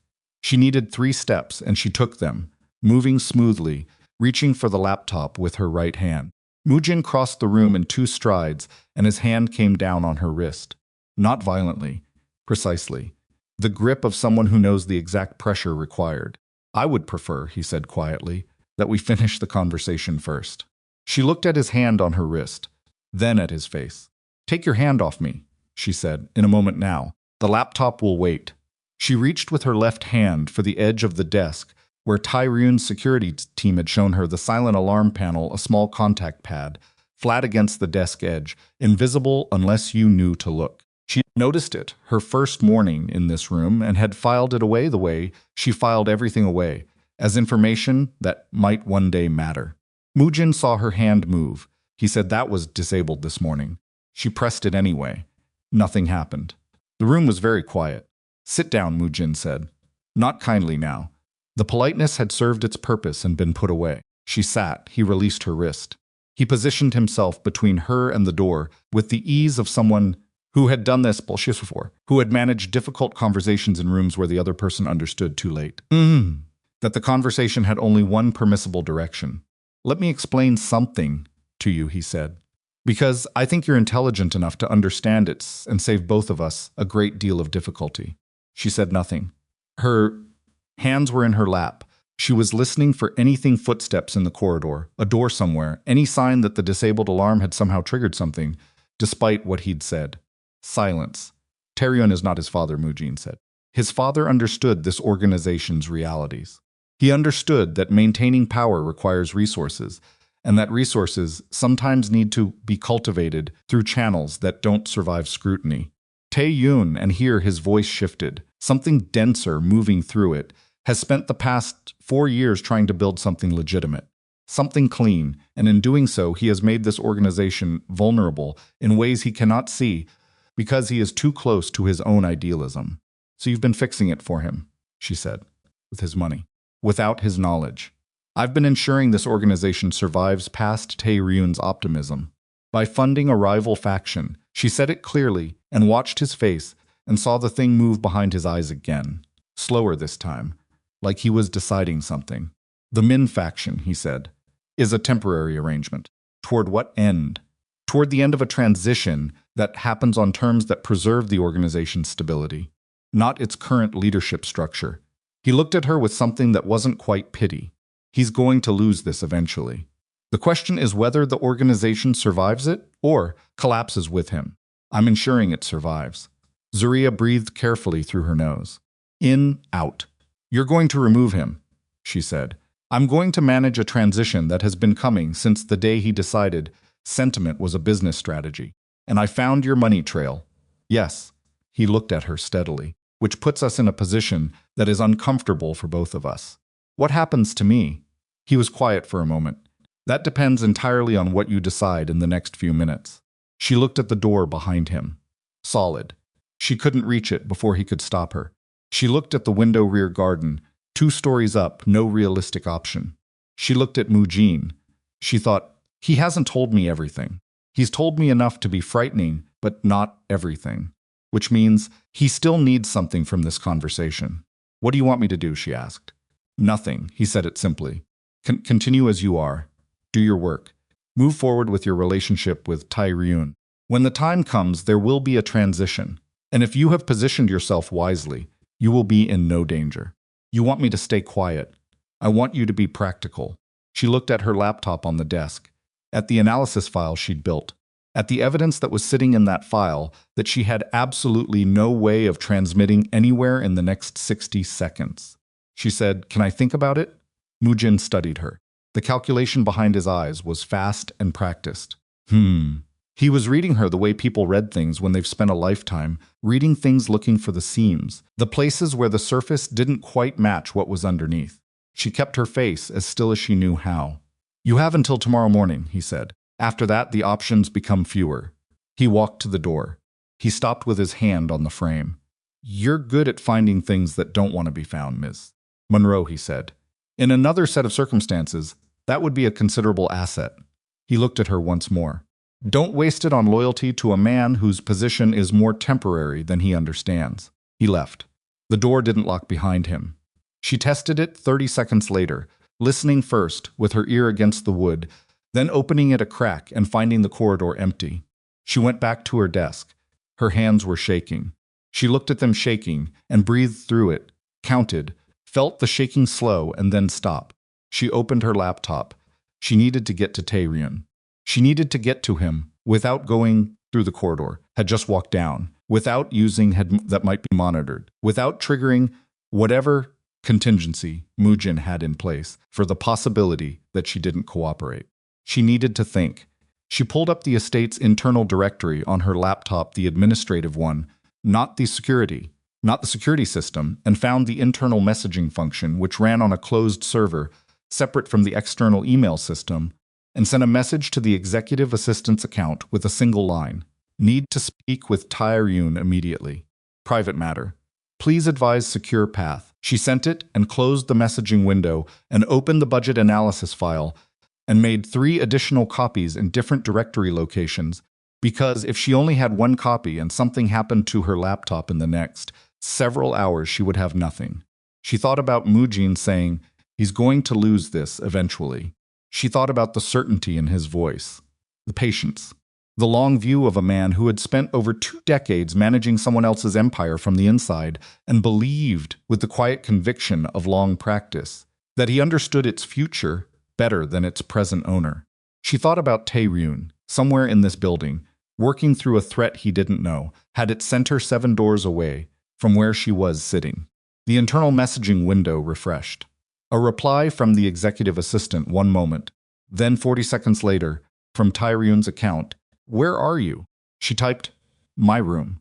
Don't send anyone you haven't personally cleared in the last 12 hours. Come yourself if you can. 30 seconds. On my way." She set the laptop down and stood up and faced the door. And in the silence of the residential wing, she heard footsteps, two sets approaching quickly. And she stood exactly where she was and waited, because there was nothing else to do now. The door opened. Tae-ryun. He was alone. He looked at her face, and his own face went through something fast reading her, the way he'd read the security logs, the way he read everything, precise and total. "Tell me," he said. She told him. All of it. Mujin in the doorway. The hand on her wrist. The disabled alarm. The money trail she'd found. The $480,000. The shell companies. The Min faction and the transition Mujin believed was inevitable and was apparently funding with Tae-ryun's own foundation money.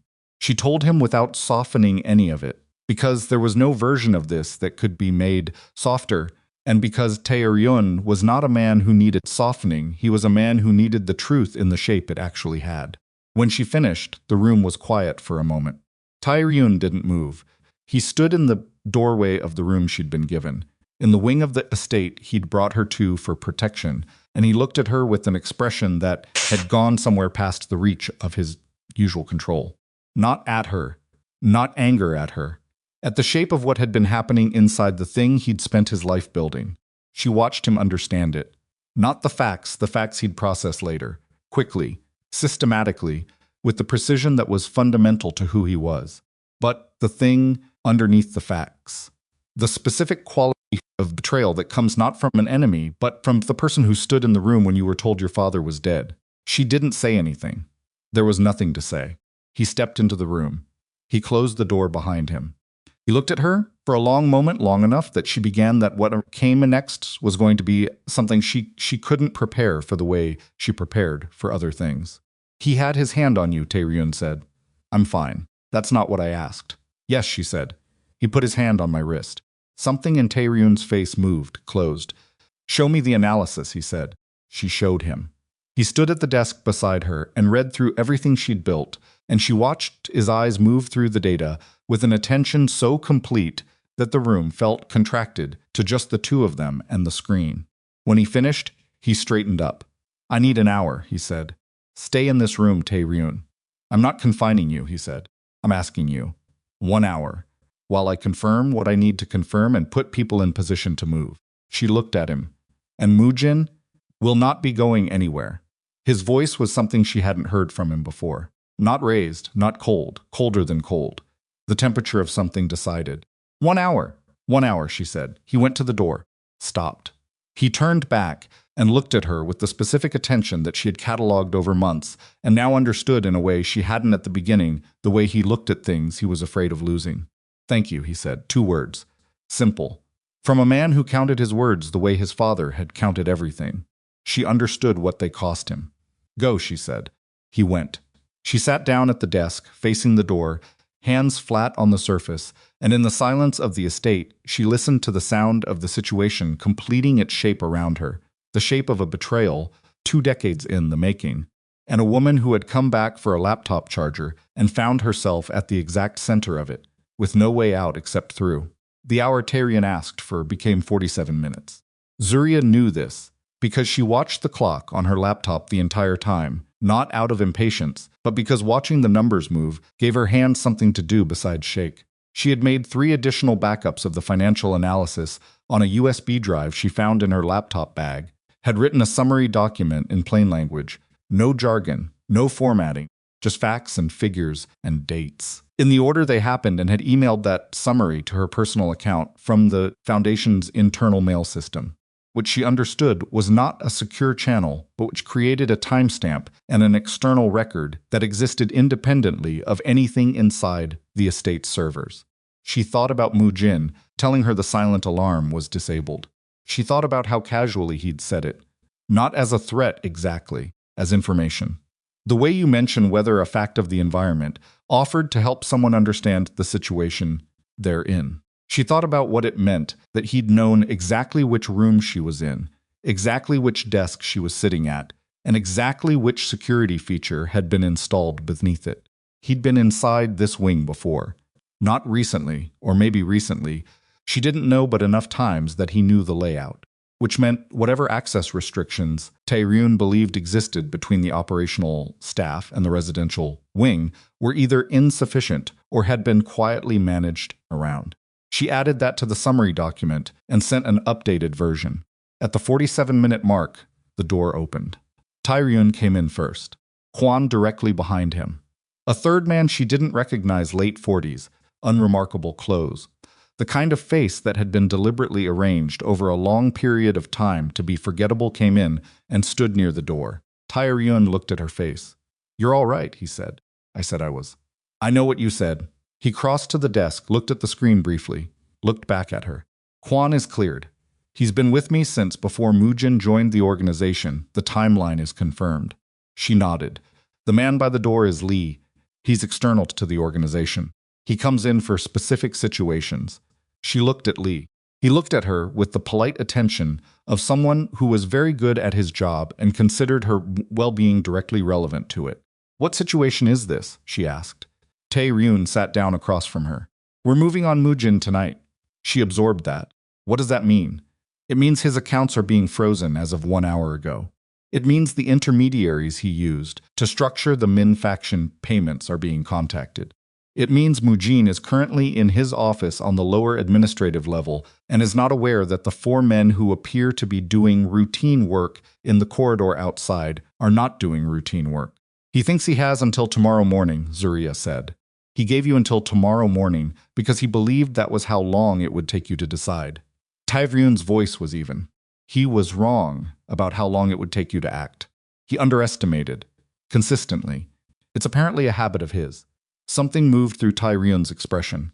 Brief and complicated. We're going to bring him in for a conversation. I need you to stay in this wing. Lee will be outside this door. I'm not, she started. Zuriya. She stopped. He'd used her name. Just the name, the same way she'd used his in her office. A week ago. The same weight to it. I'm not putting you in a room with him again, Tae-ryun said. Not because I think you can't handle it. Because I'm not able to handle it. He held her gaze. There is a version of protecting someone that is controlling them. I understand that. This is not that. This is me telling you that watching him stand in this room and put his hand on you is something I cannot put a professional framework around. I need you to let me deal with this part. She looked at him for a long moment. She thought about Haewon in the corridor, telling her that men like Tae-ryun didn't form genuine attachments. She thought about all the evidence, accumulated over months and concentrated in the last week, that Haewon had been precisely and completely wrong. Fine, she said, but I want to know what happens. You'll know everything. Tonight. Tonight, he stood. He looked at her once more, with that look that she'd stopped trying to categorize and had started simply allowing to exist. Then he left, and Kwon left with him, and Lee took up his position outside the door, without a word, and Zuriya was alone in the room, with the rain and start again against the window and the sound of the estate doing something beneath its surface that she could feel but couldn't see. 40 minutes later, the estate's interior sound profile changed. She noticed it the way she noticed everything as information, as data, as something to be filed and cross-referenced against other things she knew. The estate had a baseline ventilation hum, distant corridor sounds, the particular rhythm of a large building running its normal operations.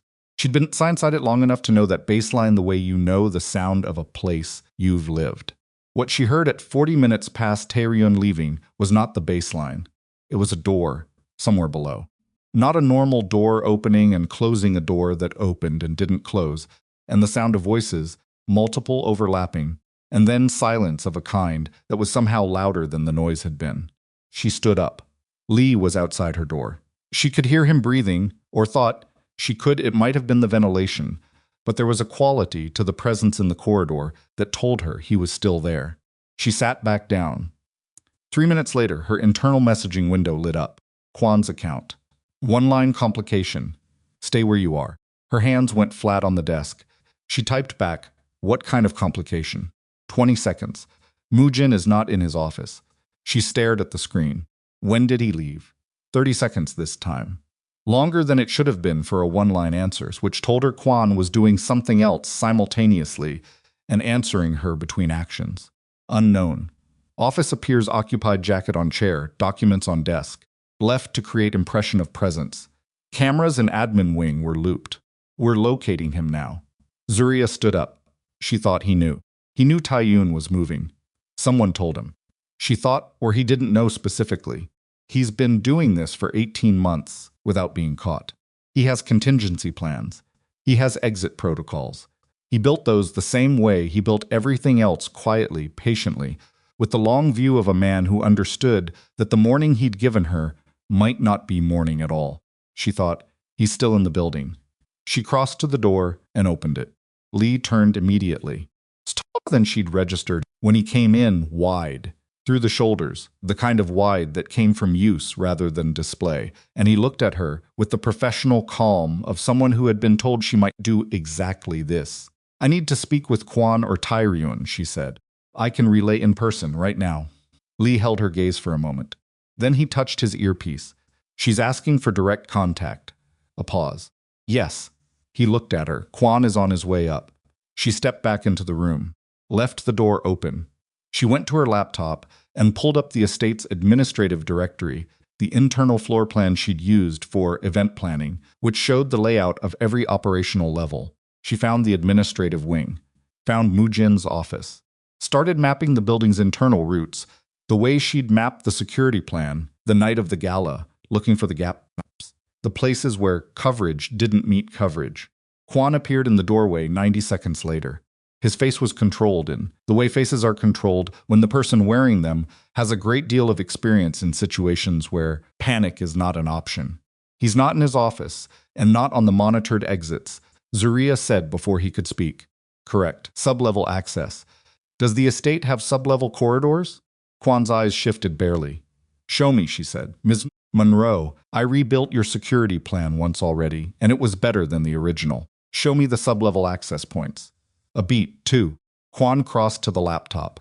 The sublevel was originally a service corridor, pre-estate, built when the property was a different kind of facility, running beneath the main building in a rough L shape that connected the east administrative wing to the residential structure's mechanical room.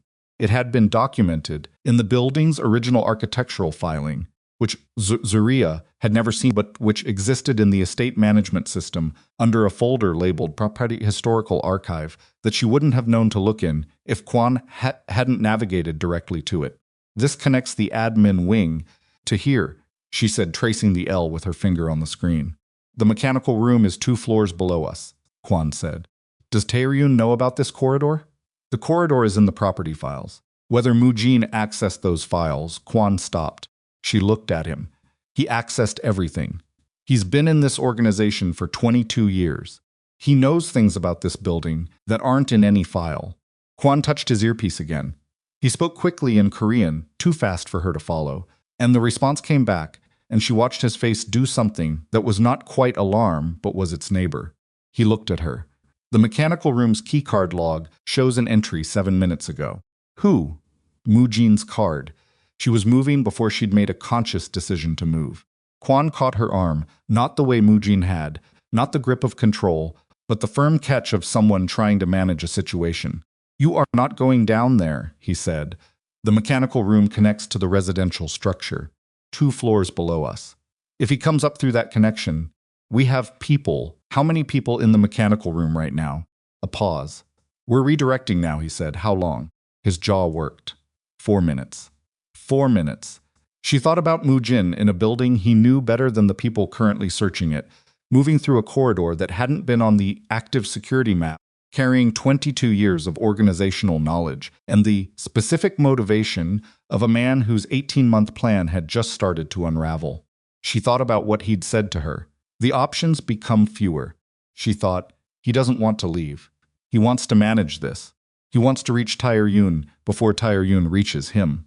On terms he controls, in a conversation where he still has something to offer or something to threaten. She thought, the thing he has to offer or threaten is me. Where is Tae-ryun? She asked. Kwon was already talking into his earpiece. Administrative wing, East Corridor. He stopped, listened. Something crossed his face. He's moving. Tell him the mechanical room. Tell him now. Kwon spoke rapidly. The response came back, and she heard Tae-ryun's voice through the earpiece. Even from where she was standing, not the words, just the register. And the register was not the controlled, unhurried cadence of the man who'd brought her coffee and asked about her business plan. It was something older and less managed. Kwon pulled the earpiece out and handed it to her. He wants to talk to you, Kwon said. She put it in. I'm here. Stay in the room. Tae-ryun's voice, close and clear, and containing something she recognized as fear that had been compressed into instruction. Lee is with you. Kwon is with you. Don't move. He's coming up through the residential structure, she said. That's why he used his card in the mechanical room. He's not trying to leave. He's trying to... I know what he's trying to do. Then you know he's going to come up on this floor, which is why you need to stay exactly where the lights went out. Not the gradual dimming of a power drop, all at once. The overhead light, the desk lamp, the glow of her laptop, everything. Instantaneous, the kind of outage that had been deliberately caused by someone who knew exactly which breaker controlled which zone. The emergency lighting kicked in 3 seconds later. Red-tinted low, the kind that turned everything into shadows in their edges. In the corridor outside her door, she heard Lee say something sharp and then heard the fast movement of someone who had stopped waiting. Then the door to the room slammed open. Not Lee. Moojin came through the doorway with the economy of movement. Of someone who had planned this specific approach, which entrance, which room, which moment with the same patience he brought to everything.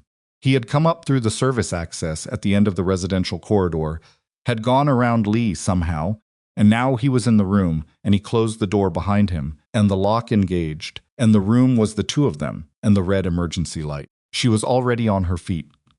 She'd moved the moment the lights went out, 2 steps toward the window, which she couldn't escape through, but which gave her the room's width between her and the door. He looked at her across the room. "This isn't what I wanted," he said. He was breathing harder than she'd ever seen him breathe. Not winded, controlled, like a man managing the physical reality of a situation, while his mind worked ahead of it. "Then leave," she said. "I can't leave, the exits are covered." He looked at the door behind him, then at her. "I need 10 minutes with Tae-ryun, without his security team. A conversation. That's not something I can arrange." "You can. He'll come if you tell him to." Outside the door, she heard movement. Multiple sets of footsteps, fast, and then Lee's voice, low and urgent. Moojin heard it too. He looked at the door and then at her, and she saw the calculation happen in real time, the variables adjusting, the options narrowing, the plan that had been built over 18 months colliding with the specific reality of a room with one exit and a woman who was not going to cooperate. "What did you tell him?" Moojin said. "What exactly did you tell him?" "Everything I found. The shell companies." "Yes." "The payments to the Min faction." "Yes," he exhaled. "Did you tell him the Min faction was about replacing him, or did you tell him it was about killing him? Because those are different things. And the distinction matters." She stared at him. "What?" "I have never arranged for violence against Tae-ryun." He said it with the precision of someone making a legal distinction. "The transition I've been financing is a structural one, a change in operational control through channels that don't involve anyone getting hurt. The Min faction is not an assassination arrangement. It's a succession mechanism."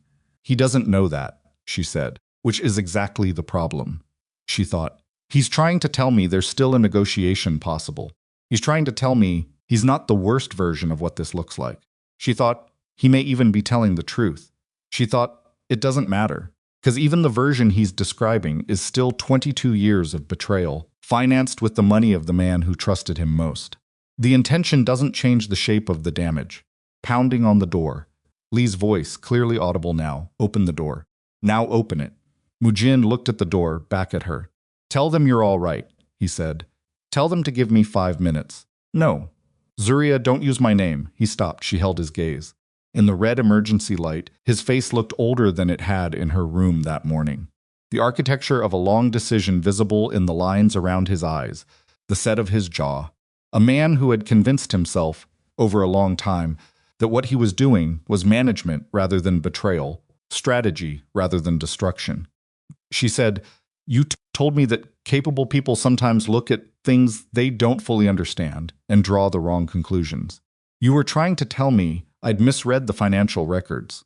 "Yes, but I hadn't." He didn't answer. "You know I hadn't," she said. "You knew it the second I said, Pacific Meridian Group, and you didn't react. That's when I knew too." She kept her voice steady. "You've spent 22 years making Tae-ryun's father's organization work. You stayed when most people would have left. You helped him through the worst year of his life. And somewhere in the middle of all of that, you decided you knew better than he did what this organization needed. And you started building an exit for him that he didn't ask for and doesn't want. He doesn't understand. It doesn't matter what he understands." Her voice came out harder than she intended. "It's his. You don't get to decide the terms of someone else's life, because you've decided they're wrong about it." The door shuddered.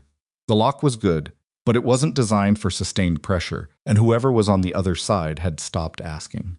Moojin looked at the door and she saw him make the decision. She saw the moment where the calculation completed, and the result was not what he'd planned. He turned back to her. "When he asks you," Moojin said, "whether I intended to hurt him, tell him the truth. Tell him what I told you." "I'll tell him everything you said," she said. "He can decide what it means." The door came open. 2 of Tae-ryun's security team, first fast and professional, taking the corners of the room, establishing position, and then Kwon, and then Tae-ryun himself. He was in the doorway and he took the room in one look. Moojin, standing near the window. Zuriya standing 6 feet from him, both on their feet. Nothing broken. No blood. He looked at her first. "I'm fine," she said, before he could ask or not ask. He held her eyes for a second. Something moved through his face, large and fast like weather, and then it was gone. And he was contained again, and he looked at Mujin. The two men looked at each other. Zuriya had thought about what this moment would look like since she'd named Mujin in Tae-ryun's dining room that morning. She'd thought about anger, the hot kind, the visible kind, the kind that announces itself. She'd thought about coldness, about professional distance, about the face Tae-ryun wore for situations that required him to be something other than a person. What she hadn't thought about was this. Tae-ryun looked at Mujin, and for a moment, just a moment, he looked like someone who was standing at a loss that was so large he couldn't orient himself relative to it. Then it closed. You used the sub-level corridor, Tae-ryun said. His voice was almost normal, almost. I didn't know you knew about it. Mujin looked at him. Your father showed it to me. In the second year. He said every building needed a route that wasn't on the map. The silence between them was not empty. It was full of 22 years. Take him to the East Conference Room, Tae-ryun said to Kwon. His voice had dropped to something so quiet and so level that it required more effort to hear it than something loud would have. Kwon moved. The security team moved. Mujin allowed himself to be moved, which Zuriya understood was the last decision he had available to him that could be characterized as a choice. At the doorway, Mujin stopped. He looked back at Tae-ryun. I was never going to let them hurt you, he said. Tae-ryun said nothing. Mujin left. The room emptied until it was Tae-ryun and Zuriya and the red emergency light and the rain that was coming down hard enough, now that she could hear it against the exterior wall. He crossed the room in 5 steps, and he did something she hadn't expected, which was that he put his hand on the side of her face, just his hand, palm against her cheek, the way you check if someone is real, and looked at her, with an expression that he made no attempt to manage. He touched you again, Tae-ryun said. Not this time, she said. I had the room's width. I told you to stay. The lights went out. I moved to the window. That was correct. His thumb moved once, across her cheekbone. You were correct, he said. Not patronizing, just confirming. She reached up and put her hand over his. The emergency lighting made everything the color of something urgent, and the rain was loud, and she could feel his pulse in his hand against her face fast, still fast, the adrenaline not yet finished with him. She thought, he's going to ask me if I want to leave. He's going to ask if I want to be somewhere else, someone who isn't inside this building, this organization, this particular night. He didn't ask. Come with me, he said. I need to hear everything he said to you, every word, in order from the moment he came through the door this morning. Yes, she said. And then I need you to sit across from me while I make the calls I have to make. Not because you're involved in them. He stopped. She waited. Because I don't want to be in a room alone with this, he said. It was the most unguarded thing she'd heard him say. She held it carefully, the way you hold something fragile that has been handed to you unexpectedly. Okay, she said. He lowered his hand. She kept her hand over his for one more second before she let it go. They walked out of the room together into the red-lit corridor, and she fell into steps beside him, and he didn't put space between them the way he would have 3 weeks ago, and she didn't put space between them either. The estate moved around them, voices on radios, footsteps on floors below. A sound like green wood splitting, the systematic discovering the shape of something that had been hidden inside it for a year and a half, and they walked through the center of it, in a silence that was not the absence of communication. Tae-ryun's phone rang. He looked at the screen, answered, listened for 6 seconds. He stopped walking. She stopped beside him. He listened for another 4 seconds and then said 2 words in Korean, low and flat, and ended the call. He stood in the corridor for a moment, with his phone in his hand, and his face doing something she'd never seen it do before. Not the loss from the room with Mujin, something different, something that moved faster and sat higher. He looked at her. The Min faction's financial controller has contacted my legal team, he said. He wants to make a deal. He has documentation of every transaction between Mujin and the Min faction leadership going back 14 months. A pause. He also has documentation of transactions we didn't know about. She felt something cold start at the base of her spine. What kind? 3 months ago, Mujin authorized a payment to an external contractor, Tae-ryun said. The documentation describes the contract as threat escalation against a personal target. She heard the words. She understood what they meant. The red X across her face. The photograph left outside the estate entrance. the surveillance images of her at her desk. That hadn't been the Min faction improvising. That hadn't been an intelligence operation that incidentally captured her in frame. That had been ordered by Mujin. Not to hurt her, she thought about what he'd said.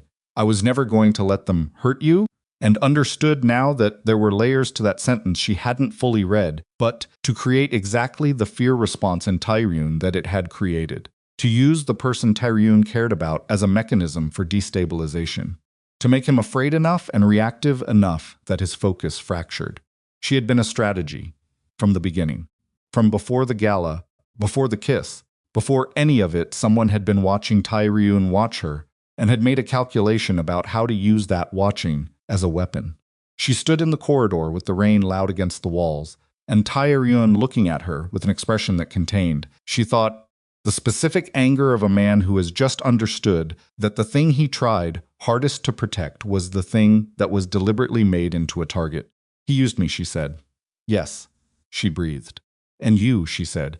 He used what you felt to crack your attention. Yes. She looked at the wall across from her.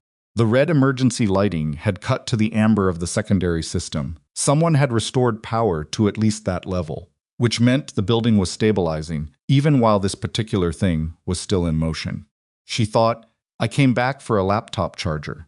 She thought, and everything after that, every moment that felt like discovery or choice or something real, was happening inside a frame that someone else built. She thought, no. She stopped. She turned that thought over and looked at it from the other side. Mujin had identified the attraction, had ordered the escalating threats to exploit it, had designed a strategy around the reality of what was between her and Tae-ryun. But he had identified something real. He had built his strategy around something that existed before he touched it. What Tae-ryun felt for her was not created by Mujin's interference. It predated it. The interference had been designed to weaponize something genuine, which meant the genuine thing came first. She looked at Tae-ryun. He was watching her process this. He did that. He watched her think, the way he watched everything, with the full weight of his attention. The thing he used, she said. It was real. Before he touched it, Tae-ryun held her gaze. Yes, I needed to say it out loud, she said. So we both know that I know it. I know you know it. I needed to say it anyway. He was quiet for a moment.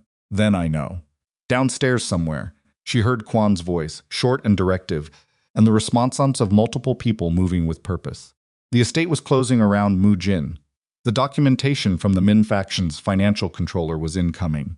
The legal mechanism was beginning to engage, and she was standing in a corridor on the second floor of the residential wing, beside a man who had just found out that the person he trusted most in his organization had spent 18 months dismantling it from the inside, and who was looking at her with an expression that was as tired and certain, and something else she didn't have a word for yet.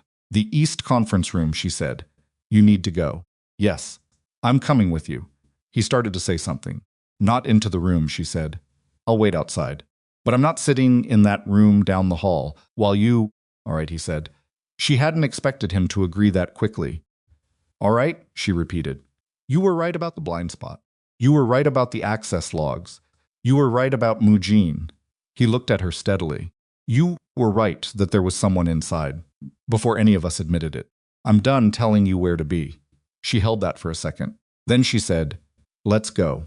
They walked toward the east wing, and somewhere below them, Jang Muchijin sat in a conference room, waiting for the conversation he had spent 18 months trying to prevent, and the rain came down on Seattle like it had somewhere else to be and was running late.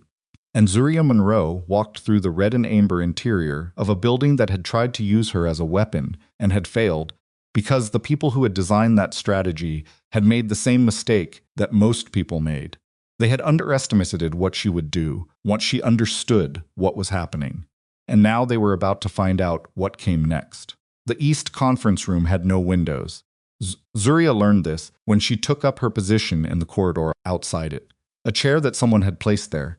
She suspected at Tae-ryun's instruction, beside a small table with a water glass on it that she didn't touch. The chair faced a blank section of wall. The door to the conference room was to her left, solid and closed. And from behind it, she could hear nothing. That was the point of the room. She understood that now.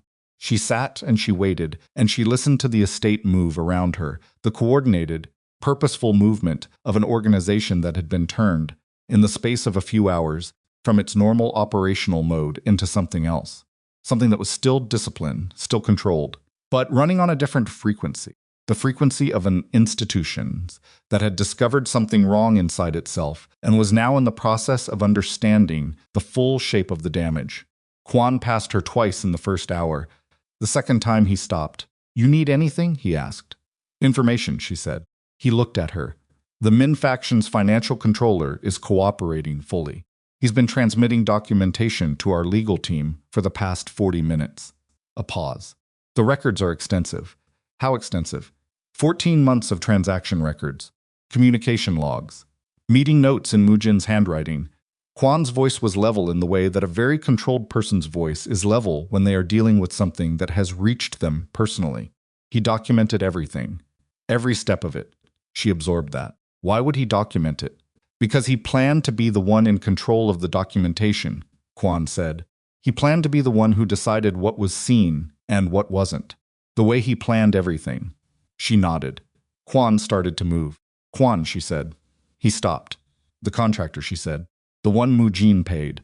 For the threat escalation, a beat." "Yes, has he been located?" "He will be," Kwon said. The two words carried the specific weight of describing a man, describing an outcome, rather than making a prediction.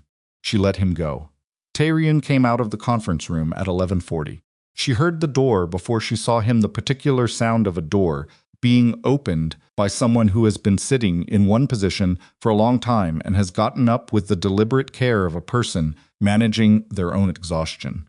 Then he was in the corridor, and he saw her in the chair, and he stopped. He looked like the conversation had cost him.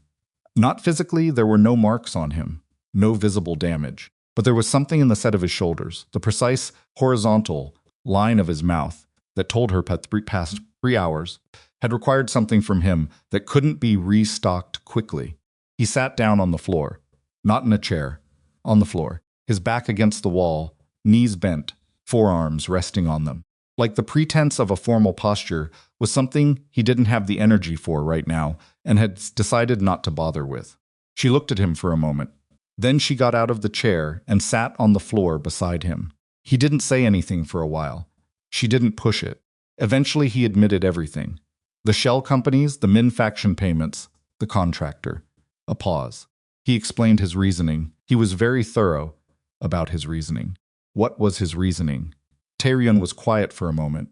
That I was going to lose the organization anyway.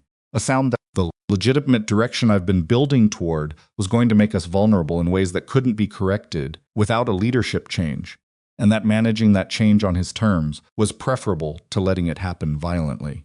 He paused again. He believed he was protecting the institution by removing its current leader and the contractor. He said the threat campaign was intended to create pressure, not danger. He said he gave specific instructions that you weren't to be physically harmed. He told me that too. Do you believe him? She thought about it honestly. I believe he believed it when he said it. Whether that instruction would have held if I'd refused to cooperate this morning, I don't know. And he doesn't either. He just didn't tell himself that part. Tae-ryun nodded, something in the nod that was tired and not surprised. He asked me, Tae-ryun said, whether I understood that he'd been managing this organization's harder realities for 22 years. Things my father asked him to manage. Things that didn't have clean solutions. He asked whether I understood what that cost persons over time. She looked at his profile. The jaw she'd studied through a canvas before she knew it would become the jaw of someone real to her. What did you say? I said I understood the cost. A pause. And that it didn't change what he'd done. The corridor was quiet.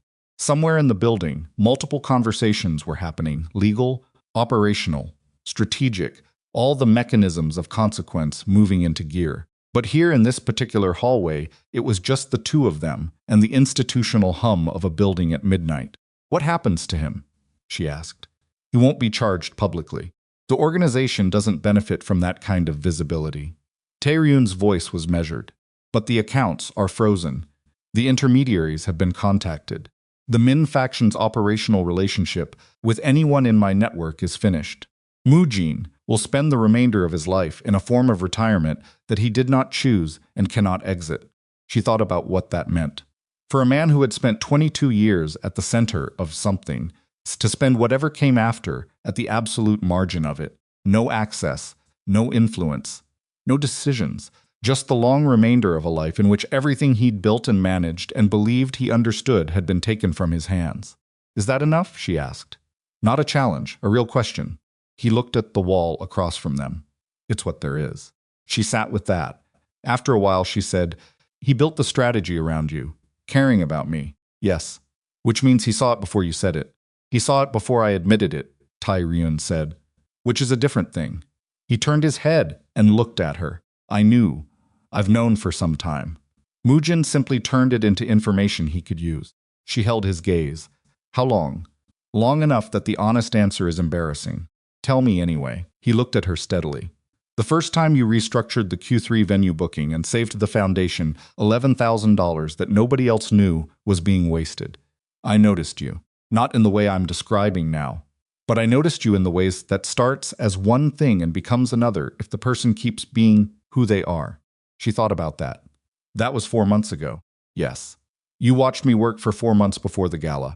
I watched you solve problems for 4 months and take no credit for any of them. Something moved through his expression.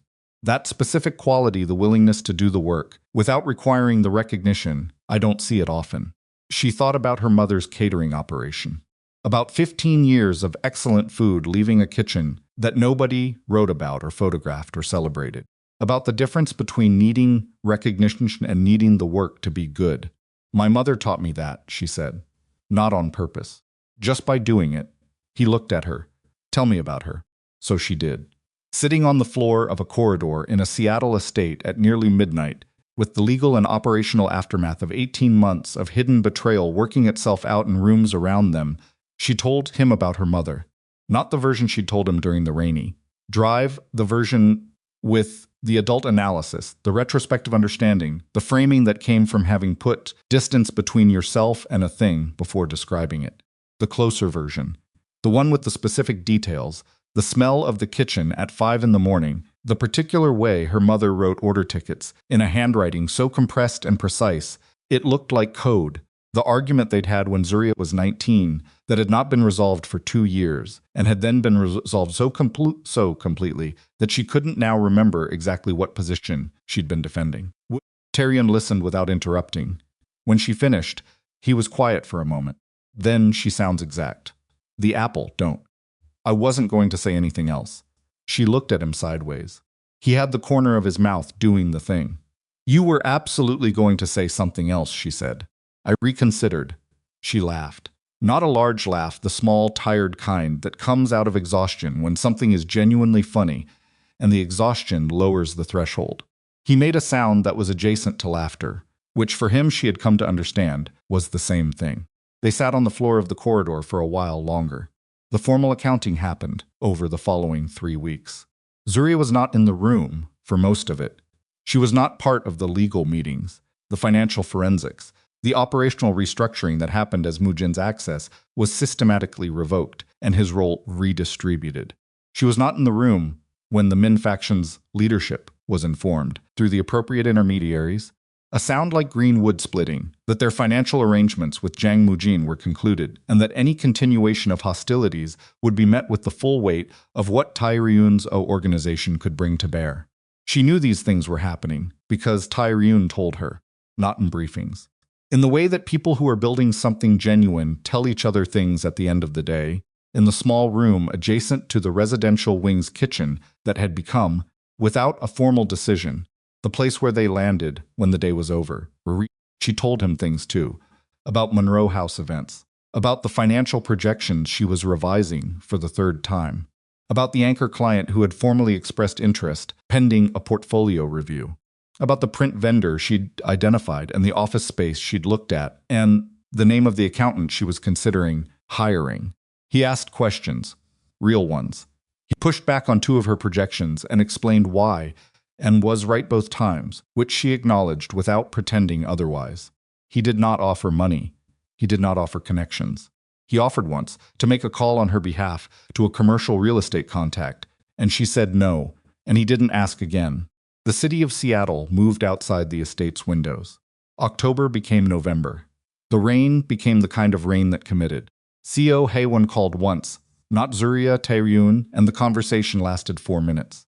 He told Zuriya afterward that Haewon had called to express that she had received clarity regarding the situation and wished to withdraw from any further involvement. He said it in the flat tone that he used for things that were concluded. Did she know about Moojin? Zuriya asked. She knew something was in motion. She didn't know the specifics. He paused.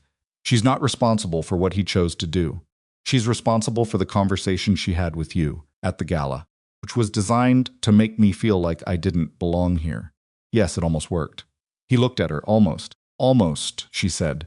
But I kissed a promotional portrait of a man I wasn't supposed to care about, and it went badly, and then somehow everything got worse, and then better, and here we are. Here we are, he said. She met his eyes. Not taking the director role. He waited. Monroe House Events needs the time, she said. I've worked it out properly now.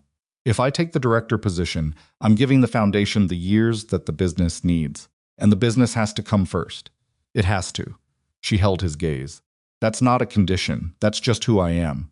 I know who you are, he said. You're not going to argue? I told you weeks ago that I wasn't going to argue. He paused. I do want to say one thing. Say it. When Monroe House Events needs a venue for a large-scale corporate event, and the Baek Estate's facilities are appropriate for the scope, he said, I expect you to consider the option without ruling it out on principle. She looked at him. That's a business proposition, he said. On merit, not a favor. She considered it. I'll evaluate it on merit when the occasion arises. That's all I'm asking. You're very careful with your words. I try to be. She looked at him for a moment longer. Then she said, I'm going to go work on the portfolio for the anchor client review. I need 4 more hours today. I'll be here, he said. She went. The anchor client review happened on a Thursday morning in early December in a downtown Seattle meeting room that cost her $200 to rent for 3 hours, which she had calculated against the potential contract value and determined was an appropriate operational expense.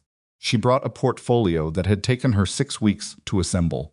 Not the Monroe House Events letterhead version that wasn't ready yet, legally or operationally, but a documented record of every event she'd significantly shaped in the past 3 years, what the problem had been, what she'd done, what the result was, numbers where she had them, references from vendors who would speak to her work. The anchor client was a woman named Constance Merritt, who ran a private wealth management firm and hosted 4 major client events per year that she described, in their initial conversation, as the most important marketing investment her firm made and the most consistently disappointing.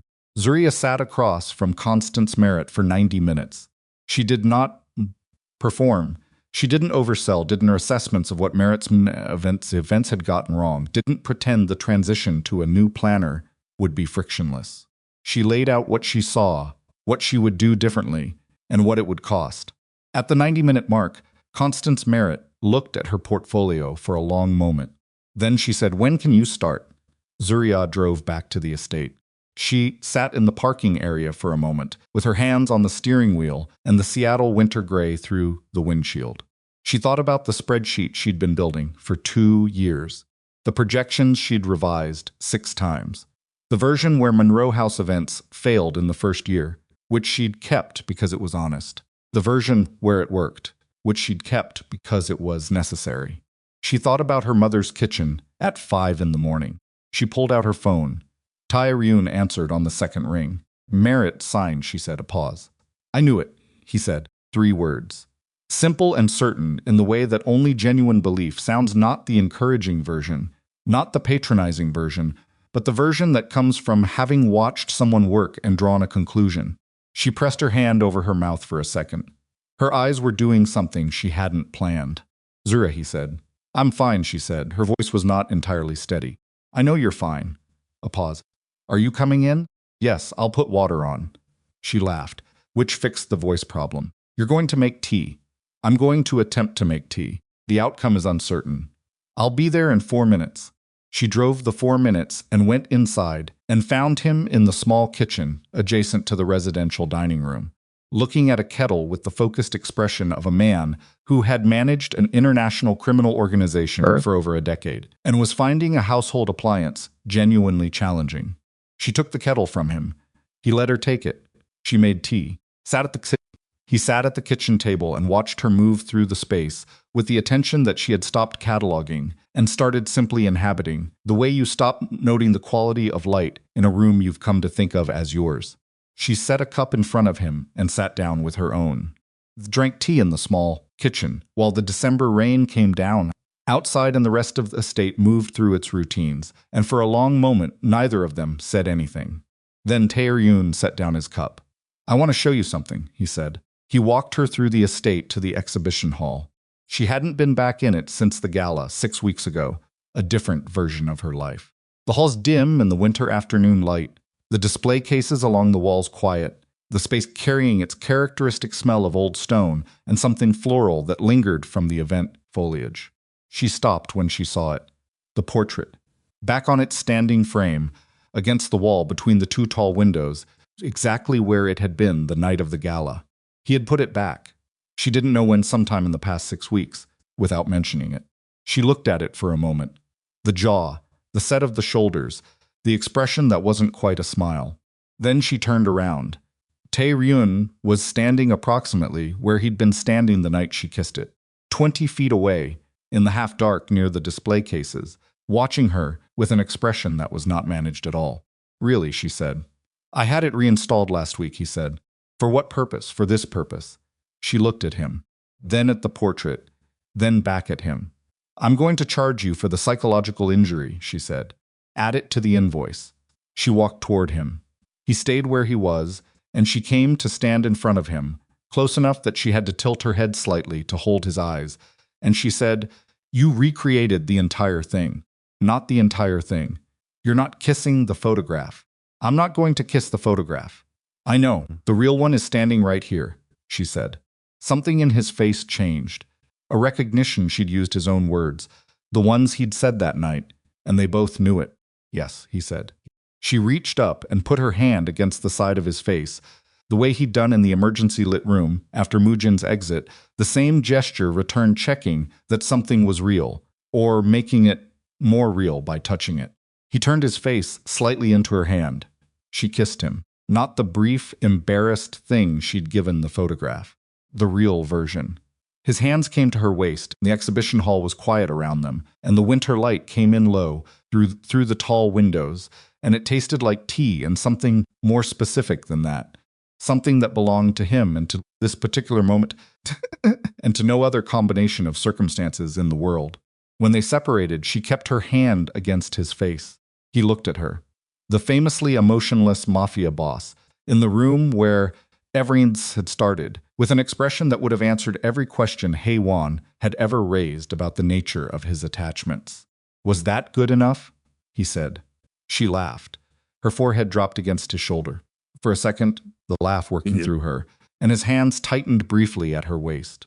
She lifted her head. "Better," she said. Monroe House Events launched formally in February. The office was not the one she'd originally looked at. That one had been priced right. But the building's infrastructure had issues she'd caught in the walkthrough that the landlord hadn't disclosed, and she'd walked away and found a smaller space, 2 streets over, that was structurally sound, had good light, and cost her $400 less per month. The furniture was secondhand. She found a desk at an estate sale that was exactly right and cost her $60 and required 2 hours of furniture oil before it looked like anything. The chairs for the client meeting area came from a hotel surplus auction.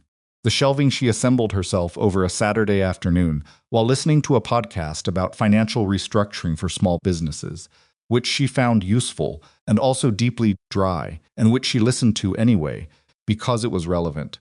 She hired one person to start, a junior coordinator named Dija, 24 years old, recently graduated, who had sent Zuriya a cover letter that was badly formatted and completely honest about her inexperience and clearly written by someone who had thought hard about what they actually wanted to say rather than what they were supposed to say. Zuriya had called her the same day. The merit contract generated its first invoice in March. It was paid within the agreed net 30 terms, which Zuriya noted in her financial tracking with the specific satisfaction of a person whose projections had included best case, expected case, and worst case payment timelines. There were problems. The cash flow in the second month was tighter than projected, because a vendor payment she'd expected in a specific window came in 12 days late, which was within contract terms, but inconvenient in the specific grinding way that early business cash flow problems are inconvenient. She handled it by calling the vendor and renegotiating the payment schedule for the following quarter, which the vendor agreed to after a direct conversation that Zuriya conducted with the professional friendliness of someone who understood that vendor relationships were long-term, and that being difficult about. Short-term terms was not worth the long-term cost. There was a client in April who booked a corporate dinner and then changed the guest count 3 times and the venue preference twice, and finally called to cancel with 36 hours notice, which was outside the cancellation window in their contract.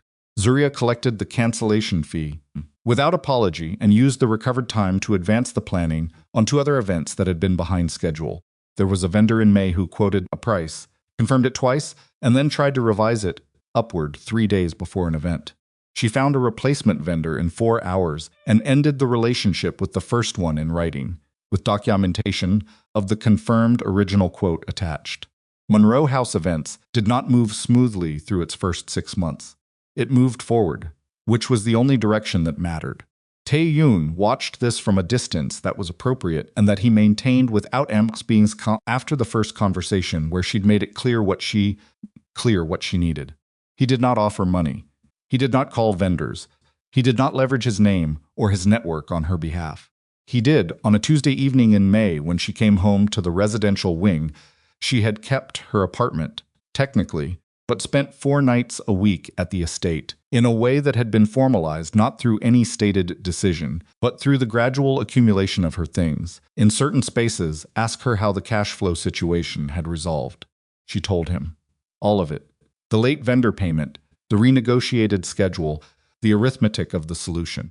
He listened with the specific attention of someone who understood finance at a level beyond what she was describing, and was not to demonstrate that, because the point was not for him to demonstrate it.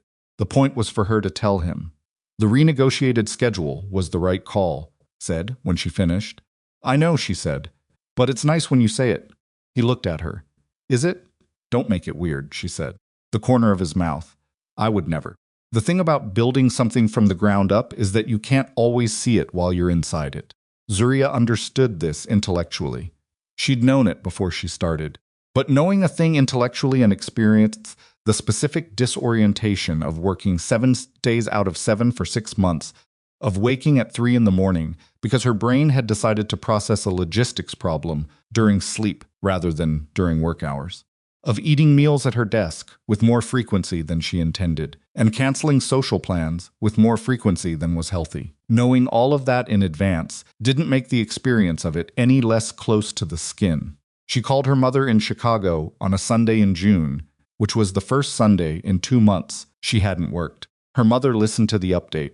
All of it, the clients, the cash flow, the vendor situation, the things that had gone wrong, and the things that had gone right, and the current state of the projections against the actual numbers. When she finished, her mother was quiet for a moment. Then she said, "You sound like yourself." Zuriya sat with that. "Is that good?" she asked. "You spent 2 years telling me about your plans," her mother said. "You always sounded like someone describing something that hadn't happened yet. Now you sound like someone who's in it." A pause. "Yes. It's good." She was in it. She told Tae-ryun about the call that evening. He was at the kitchen table with a stack of documents. He was working through legitimate business, the shipping company's quarterly reports. And he looked up when she came in, and she said, "My mother thinks I sound like myself." And something in his face settled in a way that told her he'd been watching for signs of exactly that. "She's right," he said. "You didn't hear me on the phone. I don't need to." He looked at her steadily. "You've been yourself since I've known you. More so lately." She got a glass of water, sat across from him, watched him go back to his documents for a moment. Tae-ryun. He looked up. "Thank you," she said, "for not making this easier." He held her gaze. "It's your company." "I know, that's what I'm thanking you for." He held her gaze for a moment longer. Then he nodded. Once. The way he acknowledged things that mattered to him, and that he wasn't going to make small by talking around. He went back to his documents. She drank her water and thought about what 6 months ago had looked like versus what tonight looked like, and the distance between those two pictures was not really measurable in time. The largest independent contract of Monroe House Events' first year came in late July. It was a private foundation's annual benefit dinner, 250 guests, black tie, venue in downtown Seattle, budget that Zuriya described to Dija as enough to actually breathe and that Dija described as absolutely terrifying, which Zuriya considered an appropriate and promising response. She won it purely on the portfolio. No referrals, no leverage, no name attached to her bid except Monroe House Events, and 6 months of documented work. The night after she received the confirmation email, she sat in her office, the one with the second-hand desk and the good light, and read it 3 times. Then she called Tae-ryun. He answered on the second ring, the way he always answered her calls. She told him about the contract, the client, the scope, the budget range, the timeline. She told him all of it in the specific, efficient way. She communicated things that mattered. When she finished, he was quiet for a moment. Then I knew it. Her hand went to her mouth. The same 3 words he'd said when she called him after the merit signing. Simple and certain. No intention. No performance. The specific weight of someone who had looked at something clearly and arrived at a conclusion and was now simply confirming that the conclusion had been correct. She pressed her hand against her mouth and breathed. "Zura," he said. "I'm fine," she said. Same thing she'd said after Mujin. And it was true, and also she was crying, the specific kind of tired and relieved, crying that comes out of a person who has been running very hard for a very long time and has just received confirmation that the direction was right. "I know you're fine," he said. "I worked for this," she said. "I know, nobody handed me anything." I know, his voice was even. Patient. "Tell me the timeline." She told him the timeline. She talked through the planning structure for the benefit dinner, the vendor relationships she'd need to develop, the staffing she'd have to bring in for an event at that scale. She talked until the crying was completely finished, and her voice was entirely her own again, and he listened to all of it. And by the end of the conversation, she had talked herself from emotional to operational, which was where she functioned best. "Get some sleep," he said when she wound down. "In a while. Soon. When I finish the initial timeline, Zuriya." 20 minutes, she said. "I'll be awake," he said. Which wasn't a conditional, it was information.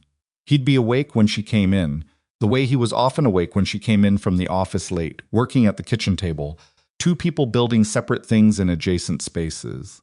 She finished the initial timeline in 23 minutes. 1 year after the night she'd kissed a promotional portrait and heard a voice say was. That good enough, Monroe House Events was hired to plan the Baek Foundation's winter charitable event. She found out through a formal RFP sent to her business email. No personal note attached.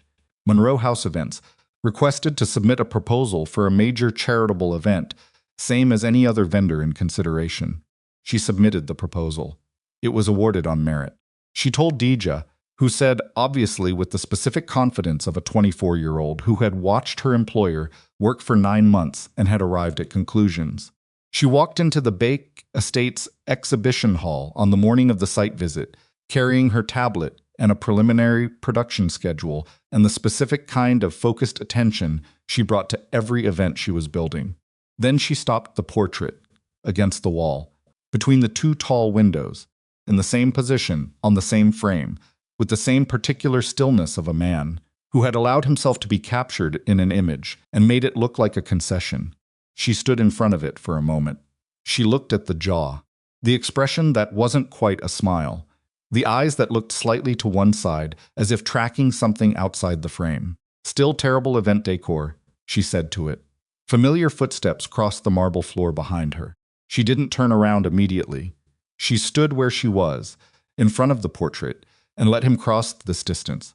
And when she could sense him behind her, she turned. Tae-ryun, standing where he'd stood a year ago, in the half-dark near the display cases, the same physical position as the night that everything had started. Except nothing was the same. He was not the employer she'd been invisible to for 6 months. She was not the junior coordinator who had kissed a photograph in a moment of exhausted impulse and mortised herself into a new direction. She looked at him, and he looked at her, and between them was everything the past year had cost, and everything it had produced, and the specific, irreducible fact of what they were to each other.